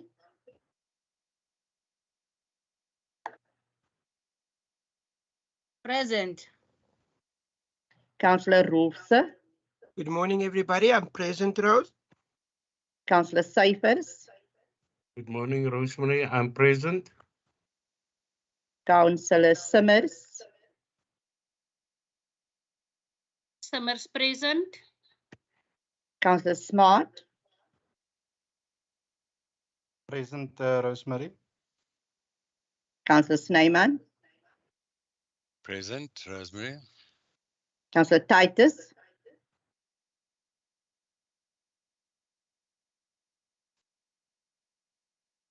Councillor Toto, In the meeting, ma'am. Alderman van die Kerk, Present, thank you. Alderman van Wyk, Present, Rosemary. Councillor von Brandes, Present, Rosemary. Councillor Wessels, Present, Rosemary. Councillor Windwaai. Goeiemôre, Rosemary teenwoordig. Thank you, Speaker. Thank you very much, Rosemary. The next item on the agenda is the official notices. I'm going. Jammer, Speaker. Môre, Rosemary het nie my naam genoem, ek is teenwoordig. Thank you very much, Councillor Titus, for bringing that to our attention. I'm going to continue with item 4 on the agenda, which is the official notices. I'm going to use this opportunity to remind councillors that they are in control of their microphones as long as they understand that they are not to unmute themselves until they are recognized by the speaker. I'm also, for the sake of the new councillors that have just joined us, going to read out the item 31 of the Rules of Order, which points to the point of order and personal explanation. For the purpose of this rule, any point of order or personal explanation shall not constitute a speech and therefore not affect the right of any member to speak on a particular item, provided that a member who addresses the speaker on a point of order or personal explanation shall not be permitted to address the speaker for longer than 2 minutes on such a point of order or personal explanation. A point of order means pointing out any deviation of or anything contrary to these rules by a member. A member who wishes to address the speaker on a point of order shall quote a specific rule, failing which the point of order will be refused by the speaker. The stipulation of 31.4 shall be applicable to such cases. The point of a personal explanation means the explanation of some material part of the member's speech which has been misunderstood or which needs clarity. If such a motion is, if any member, whether he or she addressed the council in the matter under debate or not, may raise his hand. The contemplation of subsection 31.2 shall be entitled to be heard. Forthwith, the council speaking at the same time shall remain silent until a ruling has been made by the speaker. A member who wishes to raise a point of order during a virtual meeting shall quote and post a specific rule in the chat box, failing which the point of order will be refused by the speaker. A member who wishes to raise a point of personal explanation during a virtual meeting shall briefly post in the chat box the material part of the member's speech that has been misunderstood or which needs clarity, failing which the point of personal explanation will be refused by the speaker. The ruling of the speaker on a point of order or on the admissibility of a point of personal explanation shall be final and shall not be opened for discussion. Any attempt of a member to question the ruling of the speaker shall be regarded as a transgression of Rule 28. I am going to place it on record for all to understand that I, as the Speaker of George, had no input into the making up of these rules. My job is purely to make sure that they are adhered to, and I therefore will do so as my duty recalls. With that, I'm going to move on to the next item on the agenda, which is item 5, which is the disclosure of interest by councillors, Schedule 7 of the Code of Conduct for councillors, item 6. And I'm going to ask if there is anything to disclose. If you will put your hand up if you are, have anything to disclose. I therefore presume there is nothing. I'm therefore going to move on to item 6, minutes of the previous meetings. Item 6.1, minutes of an ordinary council meeting held on the 30th of May. Do I have a... Sorry, Councillor Mbete.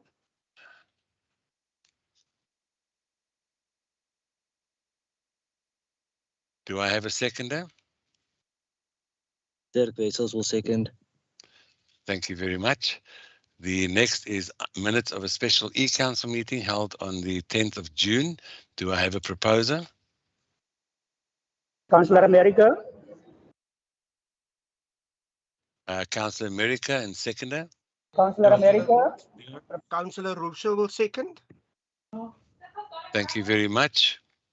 The next item on the agenda is the minutes of the executive mayoral in-committee meetings. And the minutes, do we have a proposer? Yes, I will propose. Thank you, sir. Netling. Councillor Johnson, second. Okay. And I just want to confirm that we have that's 7.1, 7.2 minutes of the executive mayoral committee meeting held on the 20th of June. Do we have a proposer for that? Adams will propose. Clark seconds. Thank you. Just give me 1 second, please. I just want to make sure that I'm doing this correctly.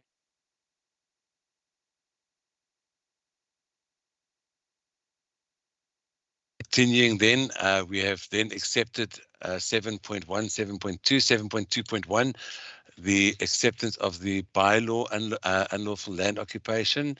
Minutes to that. Do we have a proposer?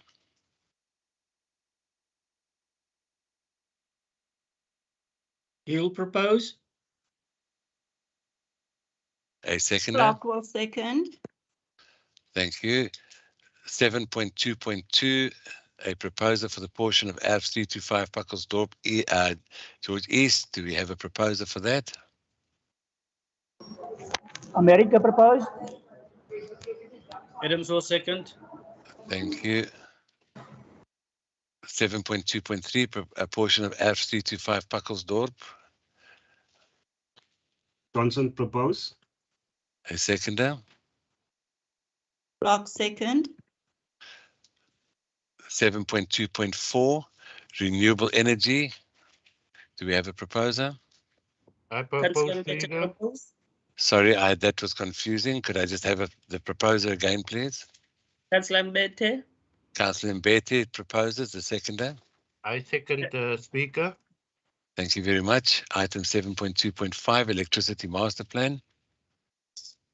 Councillor Mbete propose. Okay, thank you very much. Councillors, I've just noticed that we've actually adopted the full minutes in 7.2. In my efforts to try and be thorough, I was actually over zealous, but so these then have all been, the whole item 7.2 then has been proposed and seconded. Otherwise, we're going to be here all day. The next item on the agenda is the motions or proposals deferred from a previous meeting. We had none. And 9 is going to be motions, which we also had none. We therefore move over to item 10, which is motions of exurgency. We also have none. Item 11 is items at the discretion of the speaker. I don't have any at this day. Just 1 second. Sorry, I've just received a message. The mayor would like to say something. Mayor, if you would like to just address us quickly. Thank you, Speaker. I would like to make proposals for the changes to the Section 80 and Section 79 committees. So in effect, these are the changes that are then come into effect after today's council meeting. And firstly, at Civil Engineering Services Committee, that's capital projects, that Councillor J. Peterson replaces Councillor Kleinhans. Secondly, at Electrotechnical Services Section 80 Committee, Councillor D. Carolus replaces Councillor Hazer. Thirdly, Community Services, that is the committee dealing with refuse, environment, parks. Councillor D. Sapto replaces Councillor Bass. Fourthly, at the Planning and Development Committee, Councillor C. Janssen replaces Councillor Kleingans. Fifthly, at Corporate Services, Councillor D. Carolus replaces Councillor Kleingans. Then moving to the Impact Committee, Councillor C. Janssen replaces Councillor Kleingans. At the Gypton Section 79 Committee, Councillor B. Adams replaces Councillor Kleingans. And then on other committees of council, the Rural Development Committee, Councillor Carolus replaces Councillor Kleingans. So those are the proposals that I am bringing to council for the replacement. Thank you, Speaker. Thank you very much, Alderman van Wyk.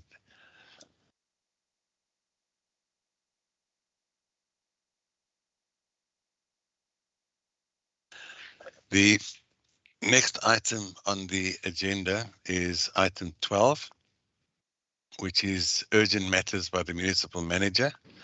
Mr. Speaker. Speaker. Alderman Gericke, I don't understand. I haven't seen your hand.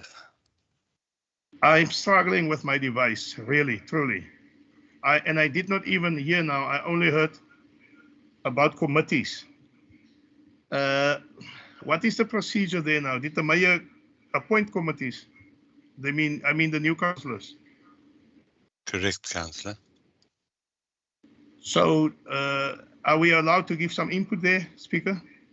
Unfortunately not, councillor. That is the prerogative of the mayor. He has announced the new committees. No, I do understand. But I do understand. But if we do not agree with the positions, what should we do? Then, as was the case in previous instances, that you need to then make a request to the mayor. It is his prerogative, and therefore you are welcome to write to him personally to change anything that you are unhappy with. Okay, I understand what you say, but you should notify us beforehand when you're going to make announcements, so that we give input also. Thank you. Thank you very much, Alderman. I'm going to continue with the reports to council. The first item on the agenda is 13.1, which is the oversight of role of council for the period of the 1st of July to the 30th of June. The first person to speak on this item is Councillor Fichland. Councillor Fichland, you have 4 minutes, please. Speaker, thank you. Speaker, Section 6 of the Supply Chain Management Policy requests that Council plays an oversight role on the implementation of the policy. This report in front of us is therefore an extract, and I propose that Council takes note of the report as in front of us for the period 1 July 2021 till the 30th of June 2022. I so move. Thank you. Thank you very much, Councillor Fichland. The next person to speak on this item is Councillor Gom.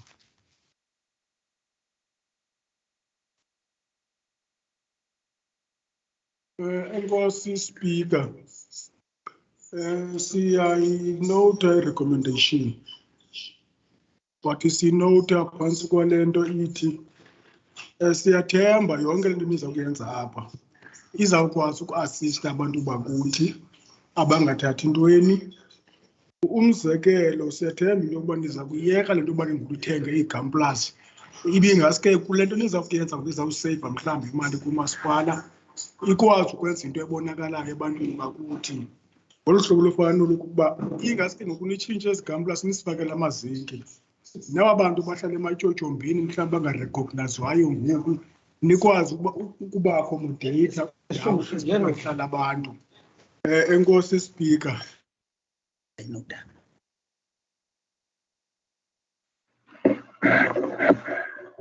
Thank you, Speaker.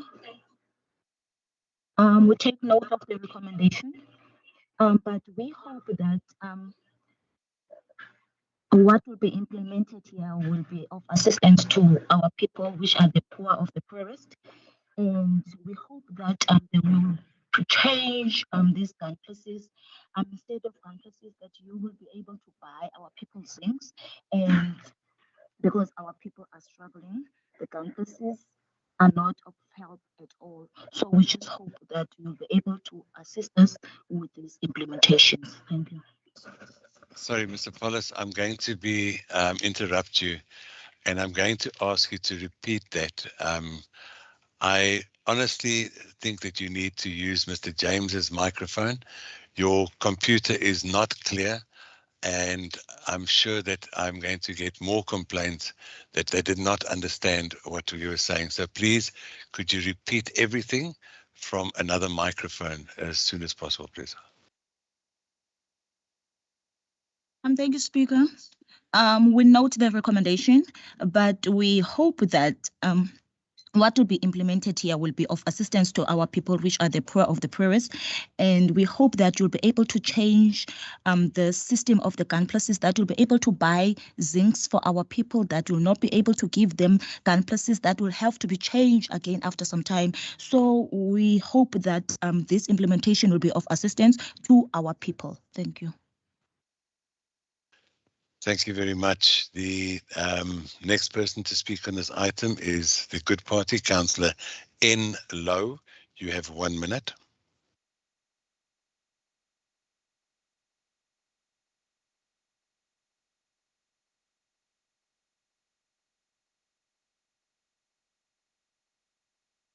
Councillor N. Low, I'm going to ask you once more. Your time started. Ek het probleme, kon ondervind probleme met my device. Ek gaan vanaf Councillor Titus se device gaan ek praat. So aanvaarbaar. Okay, Speaker. Ons as goed neem kennis van hierdie verslag en sien dat dit slegs 'n kennisname is. Maar soos per die agtergrond van hierdie item het die raad 'n verpligting en verantwoordelikheid en aanspreeklikheid om 'n oorsigrol te onderhou en te vertolk volgens artikel 6 van die voorsieningskettingsbestuurregulasie. Maar ons as goed is egter bekommerd en van mening dat u die raad verhoed om ons oorsigrol deeglik te vertolk in die manier hoe u die raadsvergaderings bestuur. Maar Speaker, ek wil net bysê ek hoop dat ons volgens die implementering van hierdie verslag dat ons gemeenskappe gaan baat vind by die implementering van hierdie verslag en dat daar deeglik aandag geskenk word aan alle aspekte en fasette van die behoeftes van ons gemeenskappe. Dankie. Thank you, Mr. Paulus. Speaker, Mr. Paulus.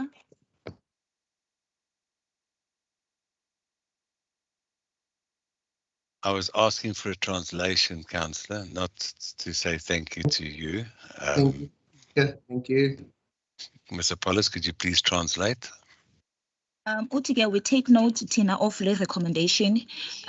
Futhi-ke icacisiwe kahle malunga ne-background yayo uba le item okanye lo mba uthethe malunga nantoni na, kodwa ke into uba uxanduva lokudunga ukuphumeza okanye ukufezekisa yonke le recommendation icacisiweyo apha kwi-background. Uthi ke into endithanda nje ukuqala kuyo okanye into endithanda ukuyigxinisisa into yobana eli bhunga sikulo okanye le ntlangano sikuyo iyasithintela okanye iyasinqanda into yobana singakwazi ukuveza kakuhle uluvo lwethu ngendlela esiphathwa ngayo okanye ngendlela izinto eziyenziwa ngayo. Siyathemba ke into yobana ukuphunyezwa okanye ukufezekiswa kwezi recommendation zizawuthi zibandakanye abantu bethu futhi ke zibe luncedo kakhulu ngokwendlela ekulindeleke ngayo. Enkosi. Thank you very much. The next person to speak on this item is Councillor Alderman Gericke. You have 1 minute. Speaker, I truly, with all respect, due respect, don't understand how you as the Speaker found in your heart to sign off this report. This report is so incomplete. It lacks particulars. And in order for us to play our oversight role, we need further detail. And with all the respect that I have for the municipal manager, a lot of respect for her, incomplete report to come and serve in council. I mean, there's nothing of the finance committee, the oversight committee is nothing of impact in it. So you want us to do oversight without particulars? No, it's not on. So we're going to oppose this report. You can approve it with your majority, but we will not, as the PBI we submitted, we will not approve this report and refer this report back so that we are furnished with further particulars and reports from the relevant committees to which this department accounts.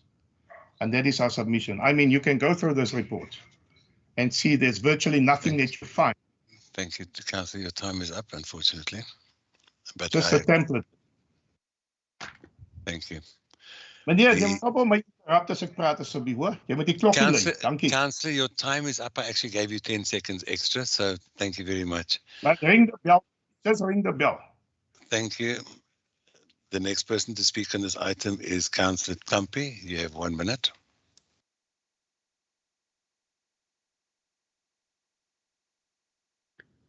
Thank you, Speaker. We note the report. You can take the rest of the time. Back to you. Thank you very much, Councillor. The next person to speak on this item is Councillor Smart. You have 2 minutes. Thank you very much, Speaker. Speaker, I must concur with Councillor Geerke. You know, it is my thought also. I wrote it down. You know, this report really lacks transparency. There's virtually nothing in this report, you know, that you can see, you know, certain types of accountability. I mean, now, you know, figures and stuff like that. It's not that I do understand my role as a councillor. I do not want to interfere with the procurement processes. But procurement processes must be, you know, it must be open, it must be transparent to council in order for council to adopt and approve. I agree with him. This is just a template.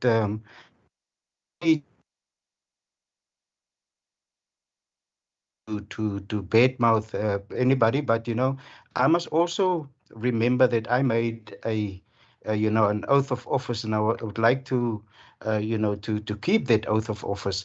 So yes, Speaker. So for me, it totally lacks, you know, a lot of information, and therefore I'm going to stand down, but I cannot support this report. Thank you, Speaker. Thank you very much. Before we have the last speaker on this item, the Alderman Leon van Wyk has asked to say something in line with the rules 26.2. The speaker shall permit the mayor, MMC or chairperson of a Section 80 committee to make an explanatory statement prior to the consideration of any particular item. I'm therefore going to ask the Alderman van Wyk. You may go ahead. Thank you, Speaker. I think I just want to remind Council that just within the summary above the recommendation on page 118 of the agenda, the summary indicates that this item relates to the implementation of the system of the supply chain management. And in terms of Section 6 of the Supply Chain Management Regulations and the SCM policy, there's a report that needs to come to Council on a quarterly basis on the oversight role of Council over the implementation of that SCM policy. And this is what that report is. And therefore, the report is being brought for noting purposes of Council of the various procedures and regulations that need to be followed within supply chain. So that is what this report contains.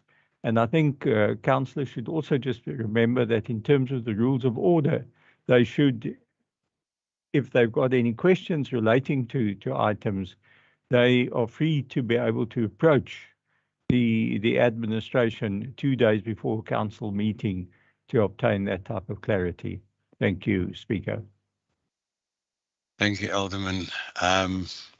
The last person to speak on this item. Mr. Speaker, I struggle to raise my hand here, and I have asked IT to assist me, but I don't get you here. Alderman, I'm going to ask you. I have to treat you exactly the same as I have to treat everybody else. If you have a Oh, you are problem, right. and you, I have to treat everybody consistently. And the ruling is that everyone puts their stuff in the chat box. If you have a continued issue with that, I can assure you that I have my WhatsApp available at all times. If there's something that you don't. Mr. Speaker, we are on a public platform and we engage publicly. I understand that. Hold on, just hold, please. I want to engage the mayor on his statement. This is why I wanted to raise my hand. But it is up now. My hand is up. The public is tuned in, so we have the right to ask questions.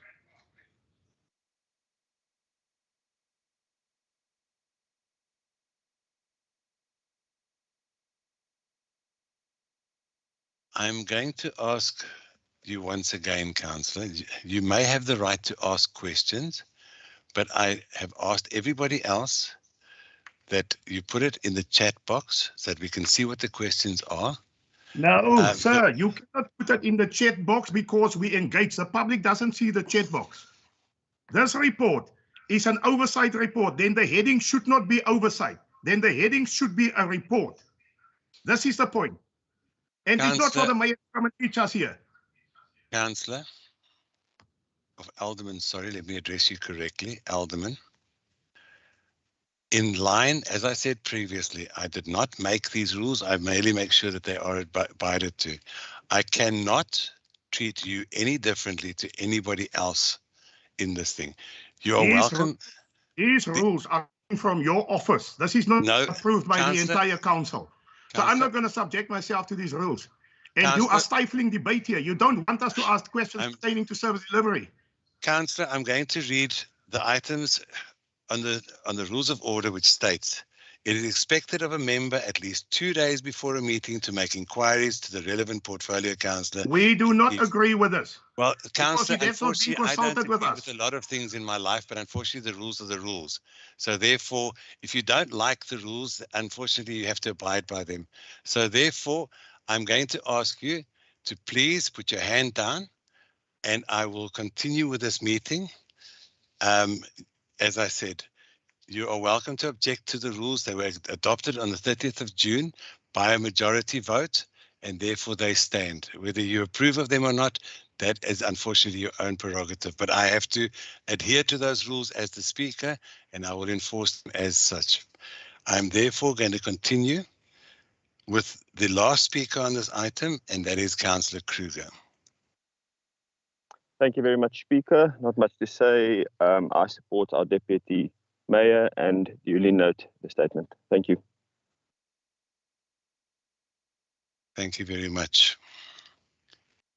I would like to recognize at this stage, Councillor, Mr. James, your hand has been up. Is there something that you need me to correct? I know that is not normal circumstances that administration, but is it a correction of something that has happened in the meeting that you'd like clarity on? Yes, please, Speaker. Speaker, is just on item 11 under the discretion of the Speaker. I accept that the Executive Mayor made the proposed changes on section 1879. Just for completeness of records, can we just get confirmation of a second of those changes for our records to be complete? Thanks. Okay, thank you very much. I take note, and I apologize for the oversight on that.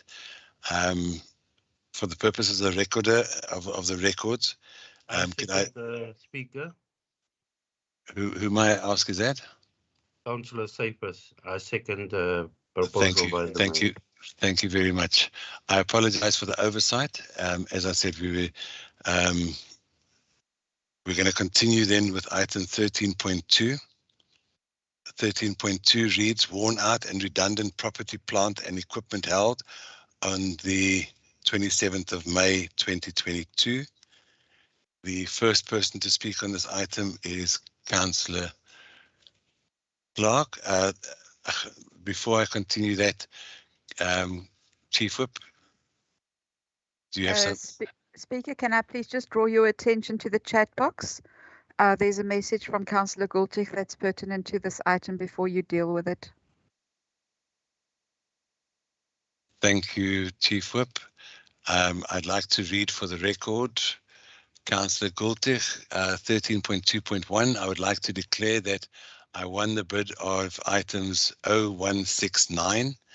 I would like to speak to Council for the record. I would like to declare that I won the bid, and therefore you will recuse yourself from this part of the meeting then. Thank you.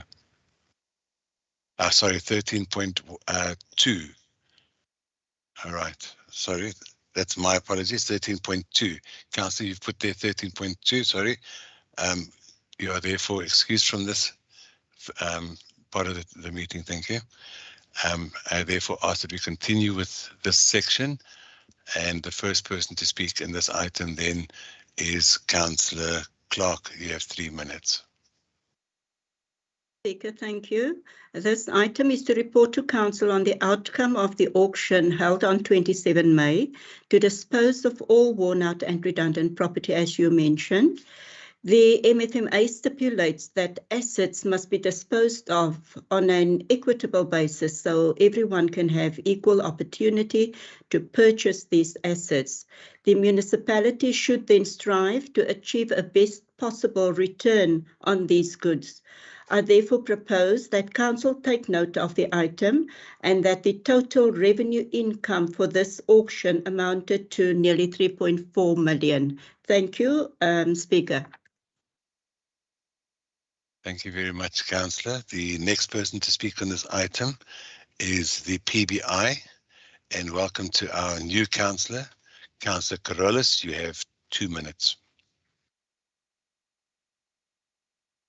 Speaker, baie dankie vir hierdie geleentheid. Ek wil net dit onder die aandag bring dat ons as die PBI het hierdie goed aan die groot klok gehang wat ons vermoed het gelyk het na grootskaalse bedrog binne die George Municipaliteit. Die PBI het in Februarie van hierdie jaar 2022 het ons klagtes ondersoek dat daar nie genoeg voertuie beskikbaar was vir dienslewering nie en dat hierdie voertuie by Tata gestaan het. Tata was gekontrakteer om hierdie voertuie te diens en te herstel. Ons het 'n onderhoud gevoer.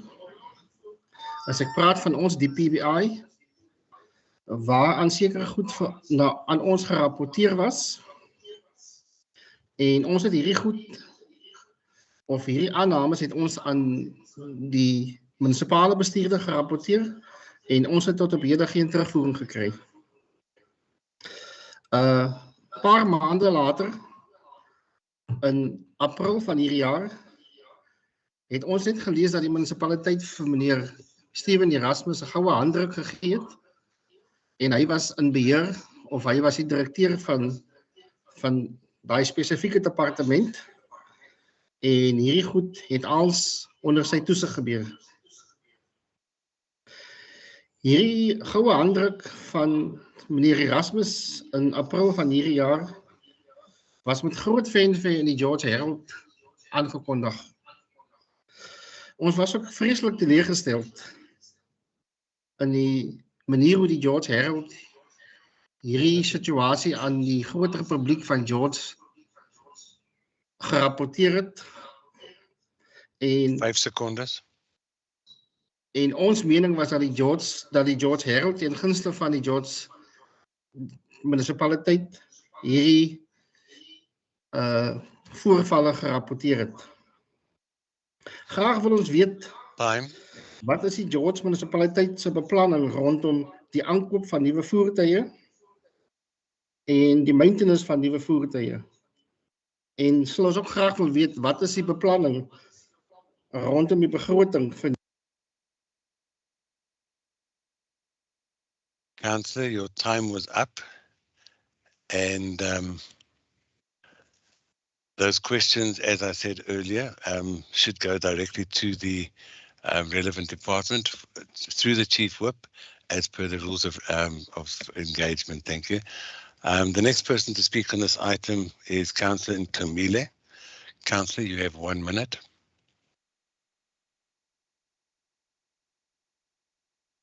Translation speaker, you forgot. Sorry, Councillor, I didn't hear that quite clearly. Translation for the previous councillor. Sorry? Translation speaker. My thank you, Speaker. apologies. Thank you. Mr. Paulus. Thank you, Speaker. Uthi ke i-PBI ifuna nje ukwazisa okukulandelayo into yobana ngenyanga kaFebruwari kulo nyaka sikuwo eyafaka isikhalazo malunga neemoto zakwamasipala ezithile okanye ubuninzi bawo ezikwathatha, ezinye ke funeka zisiwe zilungiswe, ezinye funeka ziyenzwe isevisi. Uthi ke baye benza i-interview befuna uqonda into yokubana malunga nezinto ezi moto zithile ngoba akho moto ezaneleyo uzokwazi hambisa inkonzo ngokohlobo okulindeleke ngayo. Uthi ke siye samazisa umphathi kamasipala malunga nophando lwethu esiye salenza malunga nezi moto zimileyo zininzi zingakwazi ukuhambisa inkonzo. Uthi ke oko sasifakile ke iripoti yethu asikafumane impendulo kwangoku kanye kude kube leli xesha. Uthi ke phaa ngenyanga kaApril siye sava into yokubana umphathi kamasipala uye wafaka okanye licandelo walifaka phantsi komnumzana u-Erasmus. Leyo into yayaziswa ku-George Herald, apho siye safumana into yokubana ikhangeleke ngathi iphephandaba le-George Herald li-in favor yale nto okanye le nkqubo yenziwa ngumphathi kamasipala. Futhi ke sifuna nje uqonda into yokubana sithini na isicwangciso esibekiweyo okanye esikhoyo malunga nokuthengwa kweemoto ezintsha okanye ukulungiswa kwezi moto zindala zikhoyo ukwenzela uba ukuhanjiswa kweenkonzo kube kokufikelelekayo kubantu bethu.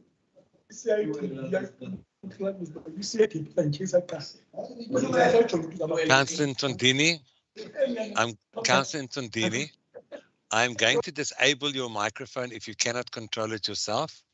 Unfortunately, you are disrupting when people. Sorry, Speaker. Apology accepted, but in future I will mute it completely so that we are in control of it. Okay, thank you. I'm just going through the chat box. Councillor Viljoen, I see your hand is up and there is something in the chat box. Could you please elaborate? Thanks very much, Speaker. Just two issues very quickly. Councillors need to be careful that they do not raise items which were previously in confidential in our agendas in the open section, which happened with one of our previous speakers.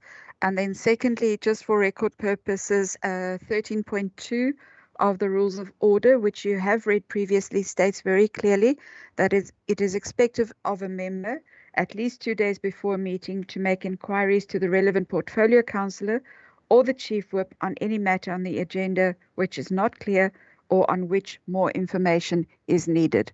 So that basically states that no questions can be directed in the meeting to any member of the staff or to the municipal manager. It must be submitted in writing. Thanks, Speaker, just for clarity. Thank you.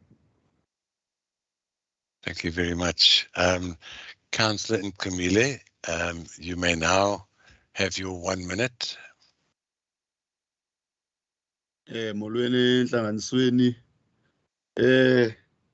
mna speaker andizuyithatha into consideration indaba rules ka 13.2 as much as bakufuneka sizilandele, but ke ngoku kufuneka ukhumbule uba sikwi-platform kawonke apho abantu bakuthi funeka bevile uba kwenzeka ntoni.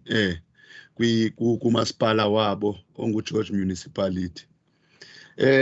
Kwezi items ithethweyo ndingale kuzo ndizawuhambiselana nesithethe esisandokuhla se-BPI malunga nezithuthi ke okanye iinqwelo zikamasipala ezi zithi zisetyenziswe kufikelele ixesha lokuba ngoku ziphelelwe okanye zidinwe olo hlobo kubekwa ngalo then ke ngoku ziye kwi-auction. Ndinepointi nje endifuna ukuyibuza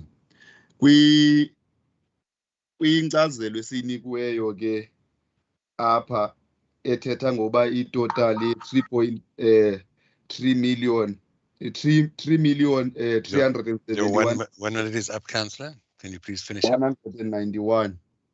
So ndifuna ubuza nje njengoba kukho idocument pha ezistipulate malunga nezi prizes and then eziwinweyo ezi document njengoba kukho indawo zowusayina pha i-signature. Thank you, Councillor. Your time is up. Ngosi. Councillor, before I do the translation, I just want to bring your attention to the fact that I did understand the scapegoat that you took trying to take me out and criticize my ruling of the party and the way that this council meeting is being run. And I need to bring your attention that a member who speaks shall speak directly to the matter in discussion. So therefore, please, as I said, I don't understand causa that well, but I did understand the fact that you were not speaking to the item. I'm going to ask for the translation, please, Mr. Paulus. Thank you. Speaker, let me answer you. You will say I'm out of order, okay? But to bring this point on the council.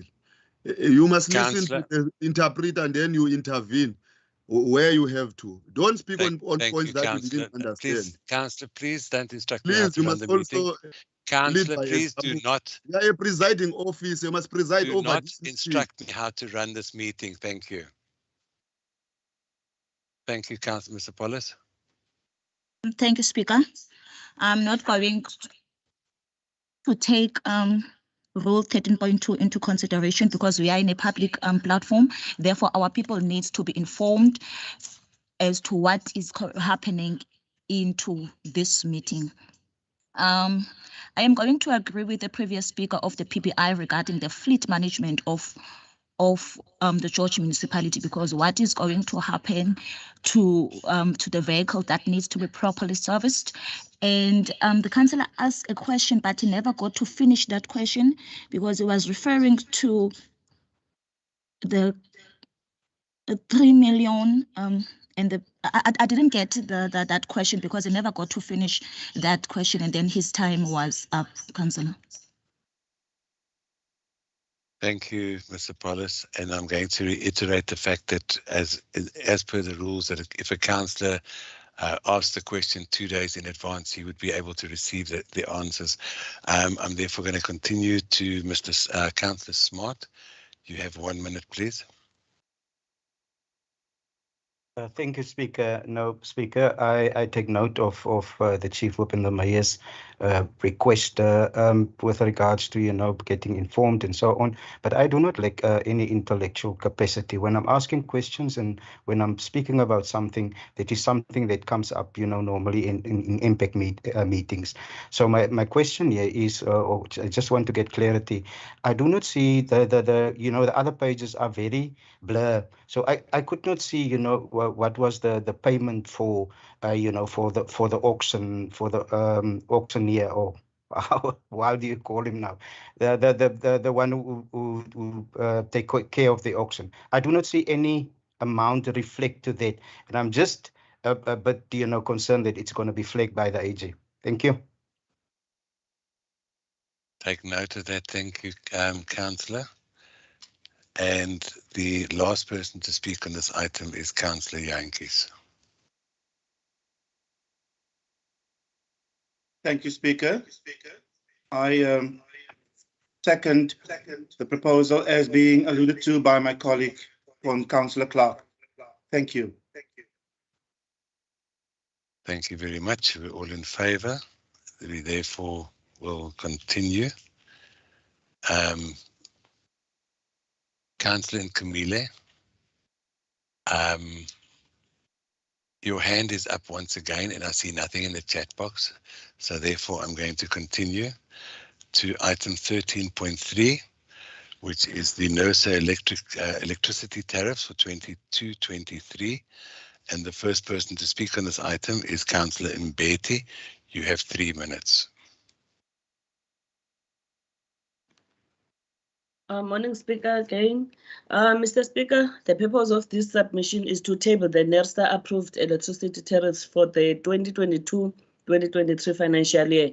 Council has recently approved the electricity tariffs of the 30th May 2022, subject to NERSA approval. The Council approved electricity tariffs were submitted to NERSA for consideration and approval.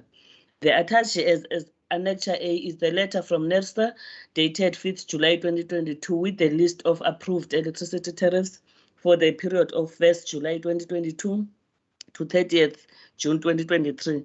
NERSA approved tariffs were to be implemented with effect from 1st July 2022.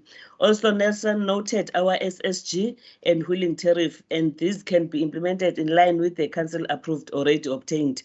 Mr. Speaker, I therefore proposed the recommendation on page 143, and I quote, A, that NERSA approved electricity tariffs be implemented from 1st July 2022 until 30th June 2023. B, that the Council approves the implementation on the tariffs from 1st July 2022. Thank you, Mr. Speaker. Thank you very much, Councillor Mbeki. The next person to speak on this item is the ANC, and we have Councillor Gom. You have 2 minutes.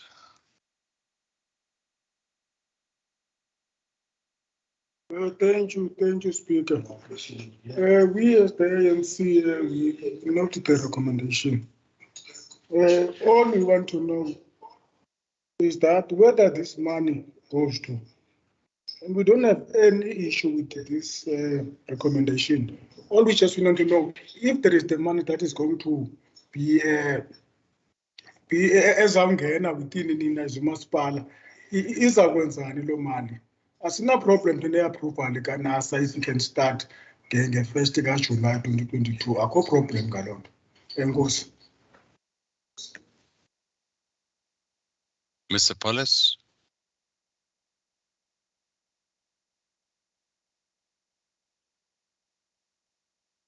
The councillor referred to the money that will be the income for them to the municipality. I just want to find out what will happen to that money or with those funds.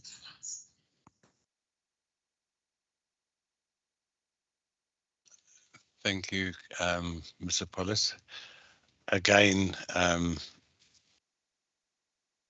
the agendas went out quite early, and that question should have been asked to the relevant department.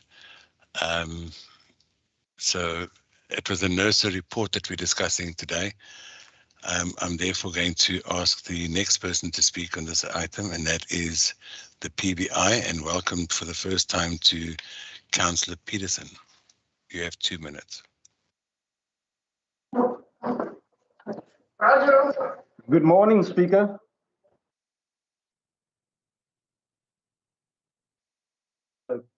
Thing regarding electricity and the matter to our people, matters to our people.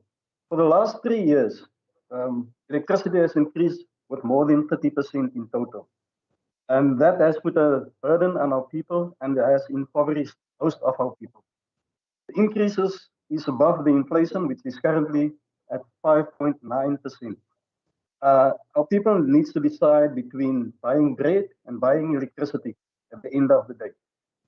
This can lead to crime because our people doesn't have money for electricity. They don't have money for basic needs. This can lead to crime. The mayor said in his report that there is illegal connections and tampering happening at the end of the day.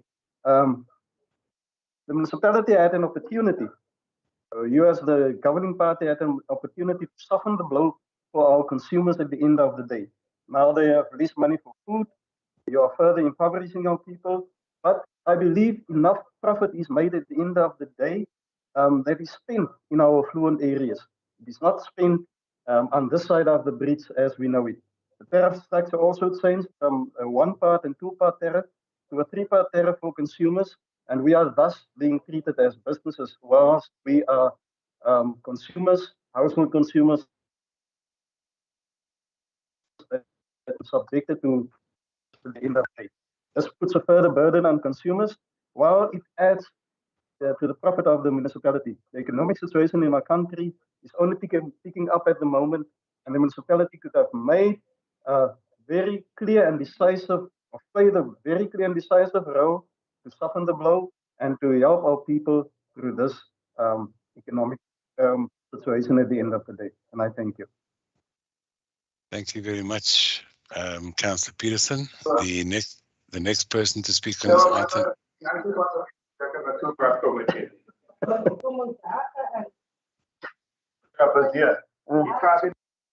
Sorry, I've just had to mute somebody there that didn't decide to put their microphone off. The next person to speak on this item is Councillor Smart. You have 2 minutes.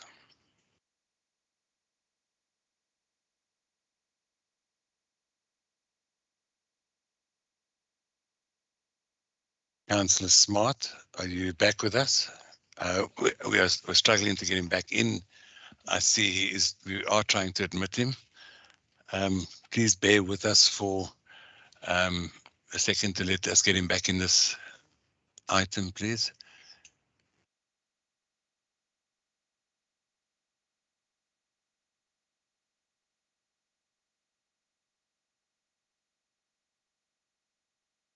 Okay. We are unable to readmit Councillor Smart. I'm not sure. IT will contact him. However, I cannot at this stage I'm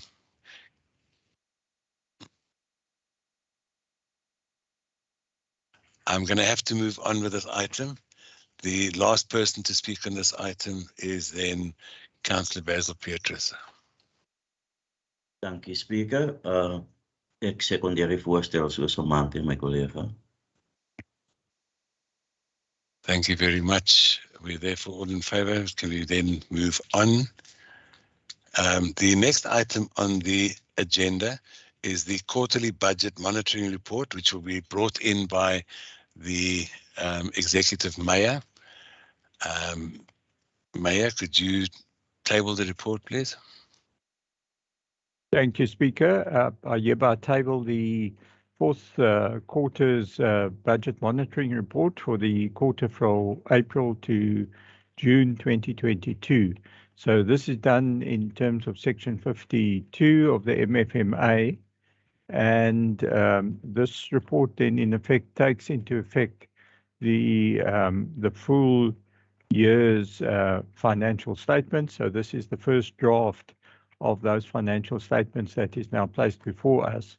During my mayoral address, I referred to the capital expenditure and the extent to which we have successfully navigated that process to ensure that most of our budget has been spent for the year. So I won't repeat or prolong that discussion. In terms of operating income, the figures reflect 88% of our adjusted budget for 21-22, with a difference of about 341 million rand. And if one then examines the operating budget by source, then one notices that there are a number of accounting entries that still need to be completed there, which include the accounting for grants of about 111 million rand. Then there's the technical accounting entry relating to gain on disposal of PPE, where there's a 60 million rand difference. The adjustments required for electricity in terms of adjusting between June and July sales still needs to be done, and therefore is still reflecting a variance of 93 million rand, which will no doubt reduce significantly when the June portion of the billing gets brought into account. And then there is a balance there of, I think it's about 67 million rand, which relates to one of the other accounting entries, which is the on the fines, where it's also a GRAP treatment issue that takes place. On the other side, if we look at the operating expenditure, there is a difference there of about 455 million, and that is largely made up by the bad debts calculation, which still needs to be done. Sorry, Mayor. Sorry.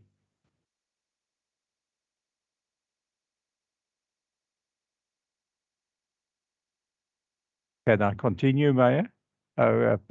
Speaker? Yes, you can. Okay, no. There's contracted services of 147, which are still entries that need to be made. There's the bulk purchases adjustment on Eskom, which amounts to 65 million. And there's also an accounting entry that is required now in terms of GRAP relating to inventory consumed, which relates to the water inventory, which is probably about 56 million. So those are the large items there. If we can then perhaps also just look at other matters, we've ended the year with 592 million rand cash, which is a very healthy position. Our debtors are 372 million as at year end, which reflects a 23 million rand increase on the previous year, which is about 6.5%. However, and I think that's quite commendable that increase is only 6.5%. And we do notice that for the debtors outstanding over 90 days, that increase is probably about 10%. So therefore, the debtors of a shorter period of time of actually reflecting some very good payment terms and very good management on that. And it's the historic debtors that efforts are being made to collect those. On an overall basis, the collection rate for the year has been 96.69%, which it's always good when we are better than 96%. If we then just touch on borrowings, our borrowings are down to 242 million as of year end. Looking at the overtime report that is included here, there is still 10 million rand available with 1 month to be brought to account, and the average overtime spent per month so far this year is between 4 and 4.5 million rand a year. So I believe that's also a pretty commendable achievement. Our deviations are also well under control. In the performance report, the preliminary report on KPIs, we will note that 29 out of the 40 KPIs have been met, and there are 9 of them that are almost met, and it would appear from studying through that there are a number of entries still to be completed, which we hope will improve that level further as well. So I accordingly propose the adoption of this quarterly report. Thank you, Speaker. Thank you for the tabling of that, Alderman. The first person to speak on this item then will be the Chief Whip to actually then debate this item. Thank you. You have 5 minutes. Thank you very much, Speaker. Speaker, unfortunately, the Mayor stole a lot of my thunder and my speech with what he said during the tabling. But as you all know me, I'm not going to let that stop me from getting in a couple of words. Colleagues, what we have in front of us is a very good example of how the George Municipality is striving to establish a stabilizing environment. And that stabilizing environment is what is needed to create the necessary jobs and to create the necessary income for our city that some of my colleagues have alluded to in previous speeches that they have made. This is also what we should be focusing on as councillors, because this is what we are here for, service delivery, and not to worry about whether we have our meeting in a council chamber or virtually.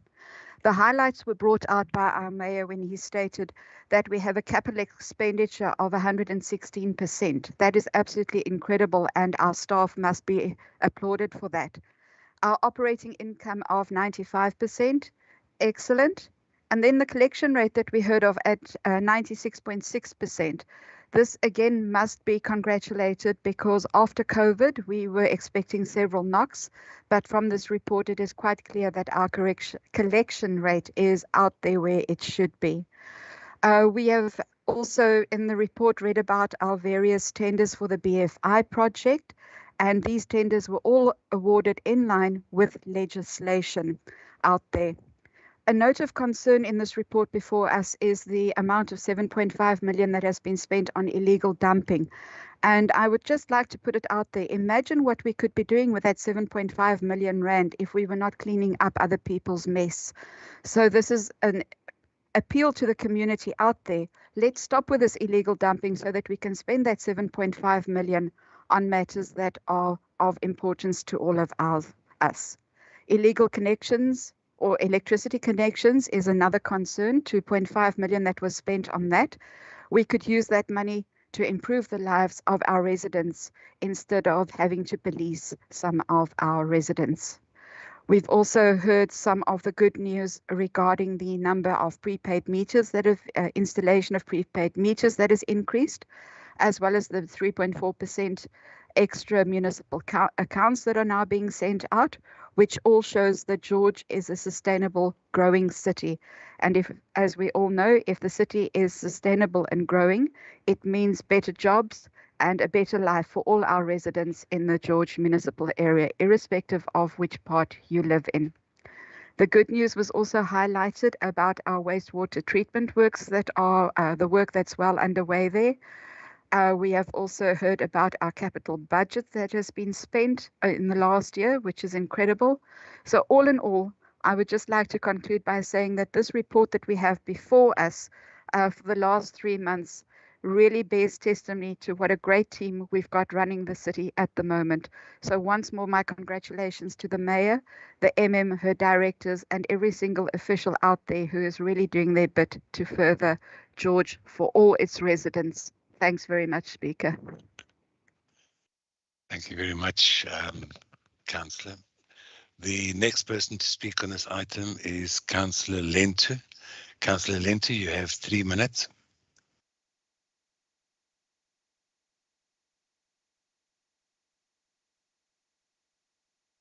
Modern Speaker, now so my colleagues, Mayor. Hayi ke for thina singumbutho omkhulu, African National Congress umbutho omkhulu. Sayiva lento nithethayo kodwa siyiveli ntweni. Iwesixa nithetha ngento edibene nemali. Because ninceda nje etown, service delivery ayiziko apha kuthi kwi-township. Spendisha imali kulungisa i-York Street, i-town, ama-suburb, but why ningasebenzisi apha kuthi kwi-township? Emntawufuneka thina si-ANC okanye nezinye ilantu opposition senze verification and sibize imedia, because ento sizibona nje nizibhalile but anisebenzisi ezi zinto nithetha ngazo. Into esiyithe siyifunayo thina luphuhliso ebahlalini, uphuhliso mazela ebantwini. Asilivi futhi lika-George Municipality. Asiliva tu uyabanda, asifuni programs kama sikhulume apha, sifuna ukuqinisekisa into yoba kuyaphithizela, kuyasetyenzwa imisebenzi elokishini. So into edibene nemali nibiza nje amanani amakhulu singawaboni. Makuqhubekeke imisebenzi mayingene elokishini, kube kuphuhliso not only etown, khaningeneni ethemba lethu. Iservice esethemba lethu iphuwa kakhulu, nemisebenzi unemployment inyukile. Yes, ndiyabava nithi nakurhulumente inyukile, but asithethi phezulu thina sithetha ngoGeorge lo wethu silapha kuthi sikhayisa ngayo.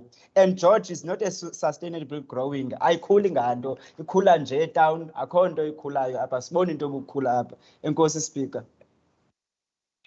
Thank you very much. Mr. Paulus, could you please translate? And thank you, Speaker. We as the ANC, which is the bigger party, we hear you and we see what you have written, but we do not take it into account. Because what you are actually saying or talking, you're talking about the developments that are currently underdone in towns which are the CBD suburban areas, not in our township areas. We do not benefit from such development. We as the opposition, we must actually do a verification and call the media so that these transactions that we are referring to can be verified. We want a developed community. We want our communities to be developed, especially Thembaletu. We do not want these Asikhulume programs that you are referring to, but we want our people to be developed and we want job creations for our people. You are mentioning big figures and numbers of big monies that you are actually talking about, but we do not know what they are, you are using them for, because we do not get such services. We have poor services in Thembaletu. You are talking about the sustainable growth of George. We are not growing, but our people are being, we are not benefiting to these big figures that you are actually referring to. Thank you. Thank you very much, Mr. Paulus. The next person to speak on this item is Councillor Nkamile. You have 1 minute, please.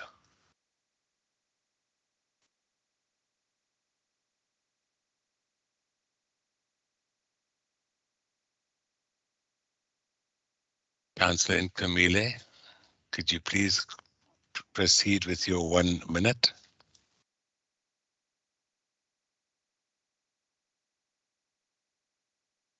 Enkosi Speaker,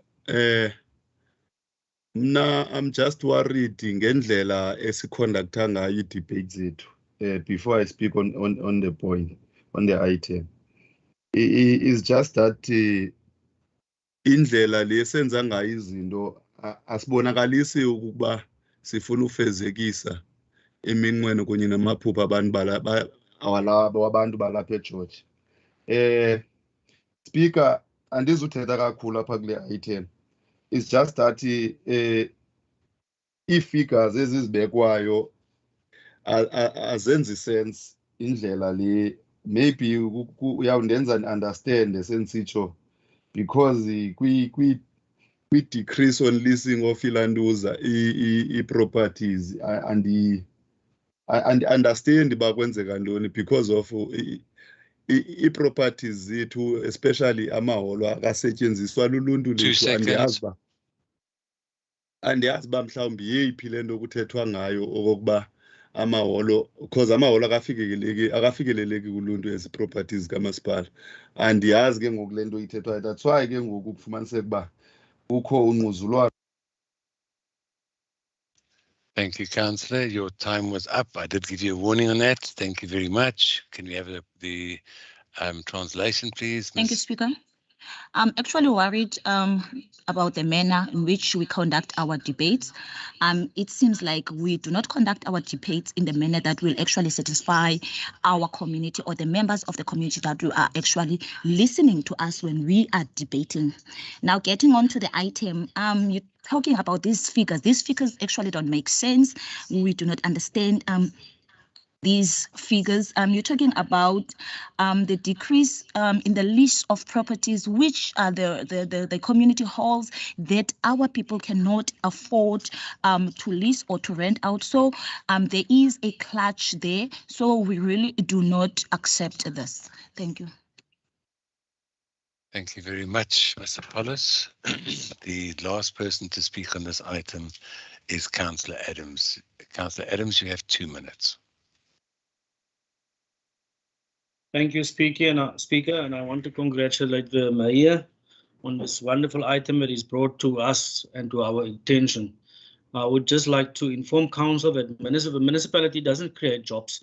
It creates and enables the environment for investors to come to George, which then create jobs. The other day I was in Protea Park, and I want to salute our local people for getting work in Protea Park when it comes to the tenders that we got there. people such as Paramount Chief Stan Lamini, who is working and is providing jobs for our local people. Paramount Chief Stan Lamini is from Pakkersdorp.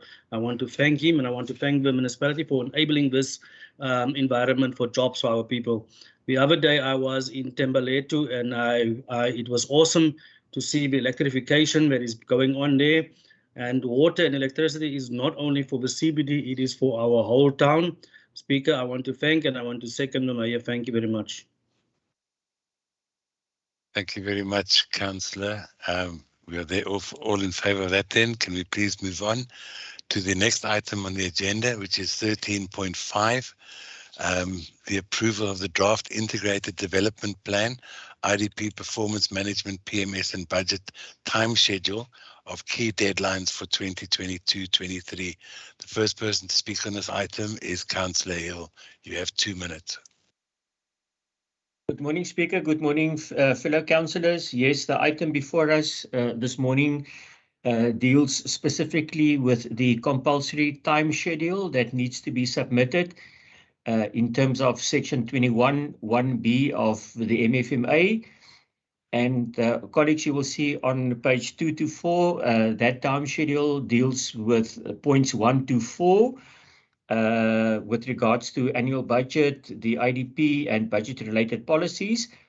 I just want to allude to the fact that number 4 of section 21 that deals with the consultative process, that is explained and set out in section 29 of the Systems Act, that is Act 32 of 2000.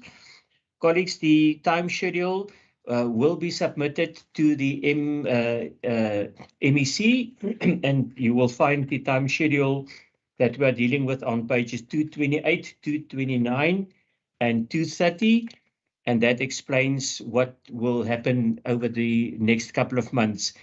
The recommendation on page 226 is for us to take note of the annexure on the pages that I've mentioned.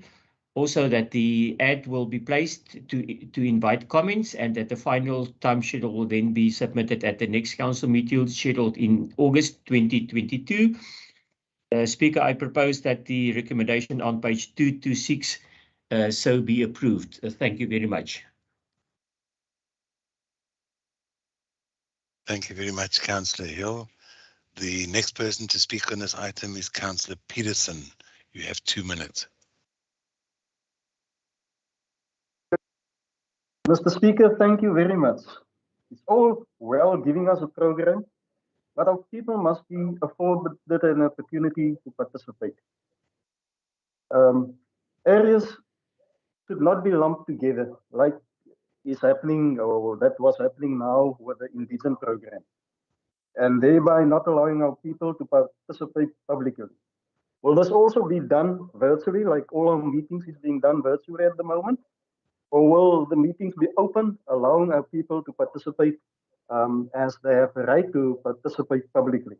The IDP should speak to the needs of the community and not to only certain areas. Service delivery lacks in our areas, while every effort is made to ensure that services, obviously white areas, is of a high level. A few months ago, a pipe burst in Eden, and the Mayor and the MM attended to ensure that services is restored in these areas. Now, recently, also in Harold's Bay, with flush flooding taking place, municipal employees attended the following day to ensure that damage was restored. Yet areas in Lavalia, where power was off for more than 2 weeks, the service delivery is not handled with the same zeal and zeal. Although this is a DA ward, proper planning can only be achieved by following a proper consultation process where everyone is included and not a specific few. We ask you, please let our people participate as they have a right to participate publicly. Thank you. Thank you very much, Councillor. The next person to speak on this item is Councillor Fry. Thank you very much, Speaker, for the opportunity. Speaker, my colleague have said it all. Yes, colleagues, the IDP addresses all the needs of all the wards and it's included. Therefore, Chairperson, I would second the proposal made by my colleague that the council accepts and the recommendation be noted. Thank you very much, Chairperson. Thank you very much. We're therefore all in favour. The next item on this agenda is item number 13.6, which is the George Municipality policy for the installation of services and road reserves. The first person to speak on this item is Councillor Johnson. You have 3 minutes. Thank you, Mr. Speaker, and good afternoon all. The purpose of this item is to request the Council the final approval of the policy for the installation of services in the road reserve, or what we commonly refer to in practice as wayleaves. Mr. Speaker, our public road reserves are municipal property. On this road reserve space are numerous municipal services from electrical networks, water, sewer networks, stormwater systems, and other services. The purpose of the policy before Council today is to manage and control the installation of private services in the road reserves by ultimately protecting our existing municipal services. A draft policy was submitted to Council and approved in February 2021. The approval is attached as Annex A on pages 234 on today's agenda. Mr. Speaker, public comment was unfortunately delayed, mainly due to the influx in the rapid deployment of fiber optic networks. With more than 400 ICASA-issued licenses, the department required a coordinated approach in managing the services in our road reserve. Mr. Speaker, the final policy for Council adoption is attached as Annex B, pages 235 to 252 to this agenda. Requests for public comments and inputs were put on the municipal website, the George Herald, and on Facebook on the 14th of June 2022. It was open for a 30-day period. Only one comment from an internet service provider were received. The comments are attached as Annex C, and it's on pages 253 to 263. Mr. Speaker, a response from our new DD Legal Services was Miller to the comments in Annex C are attached as Annex D, indicating that the comments received do not require consideration for any amendments to the policy. The relevant wayleave tariff list for 2022-23 are attached as Annex E on page 267. Mr. Speaker, I therefore propose that the final policy for the installation of services in the road reserve be approved by Council. Thank you. Thank you, Councillor Johnson. The next party to speak on this item is the ANC. Councillor Issa, you have 2 minutes. Your time starts as soon as you've unmuted yourself. Thank you very much, Speaker. Allow me firstly to congratulate our women's team, Yana Bayana, for making our country proud. And also I would like to extend a warm welcome to our new colleagues from the PBI.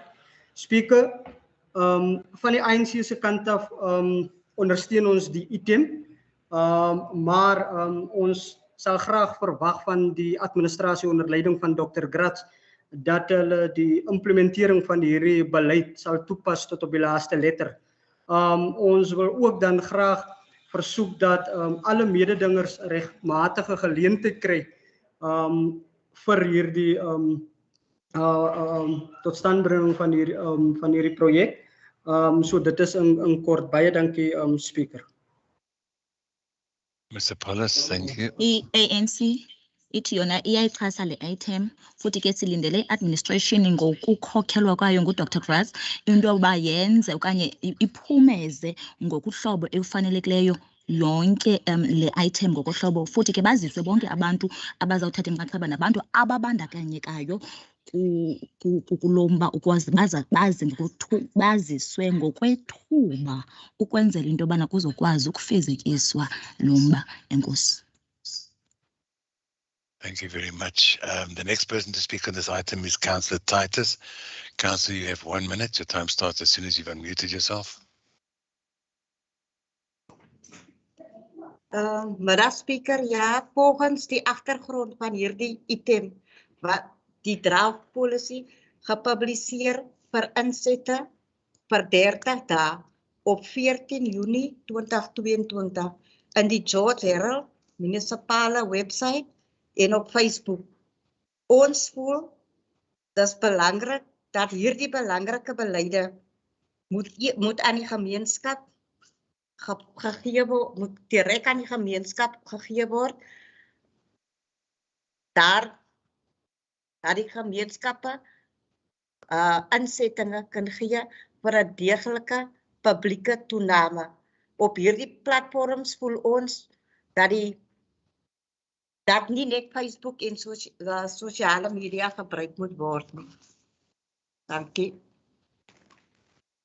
Mr. Paulus, please. Uthi ke thina sifundele i-background malunga nalo mgaqo-nkqubo uyiliweyo othe wapapashwa ngomhla we-14 kaJuni 2022. Uthi ke uye wapapashwa ke phayana kwiwebsite nakwi-Facebook page. Uthi ke kodwa thina siziva into yokubana uluntu alufikeleli lonke kwezi ndawo zopapashwa zibandakanywe apha iwebsite noFacebook. Uthi ke ukuze uluntu lukwazi ukuthatha inxaxheba lunikeze izimvo zalo, kufuneka le policy iziswe eluntwini ukuze nabo banikeze uluvo lwabo. Thank you very much. The last person to speak on this item is Councillor Cronje. You have 1 minute, Councillor. Thank you, Speaker. I second the proposal made by my colleague, Councillor Johnson. Thank you, Speaker. Thank you very much, Councillor. All in favour of that? We're going to move on to item 14, which is questions to Council. There are none. Replies to questions, none. And new questions, there are none. We are therefore going over to the confidential part of this meeting. I'm going to ask that we have a 10-minute body break and get everybody, get the YouTube channel down and get yourself a cup of coffee. We have 2 short items after this, but we need a quick break. So we'll see each other back. The time now is 12:51. We'll see you back at 1300.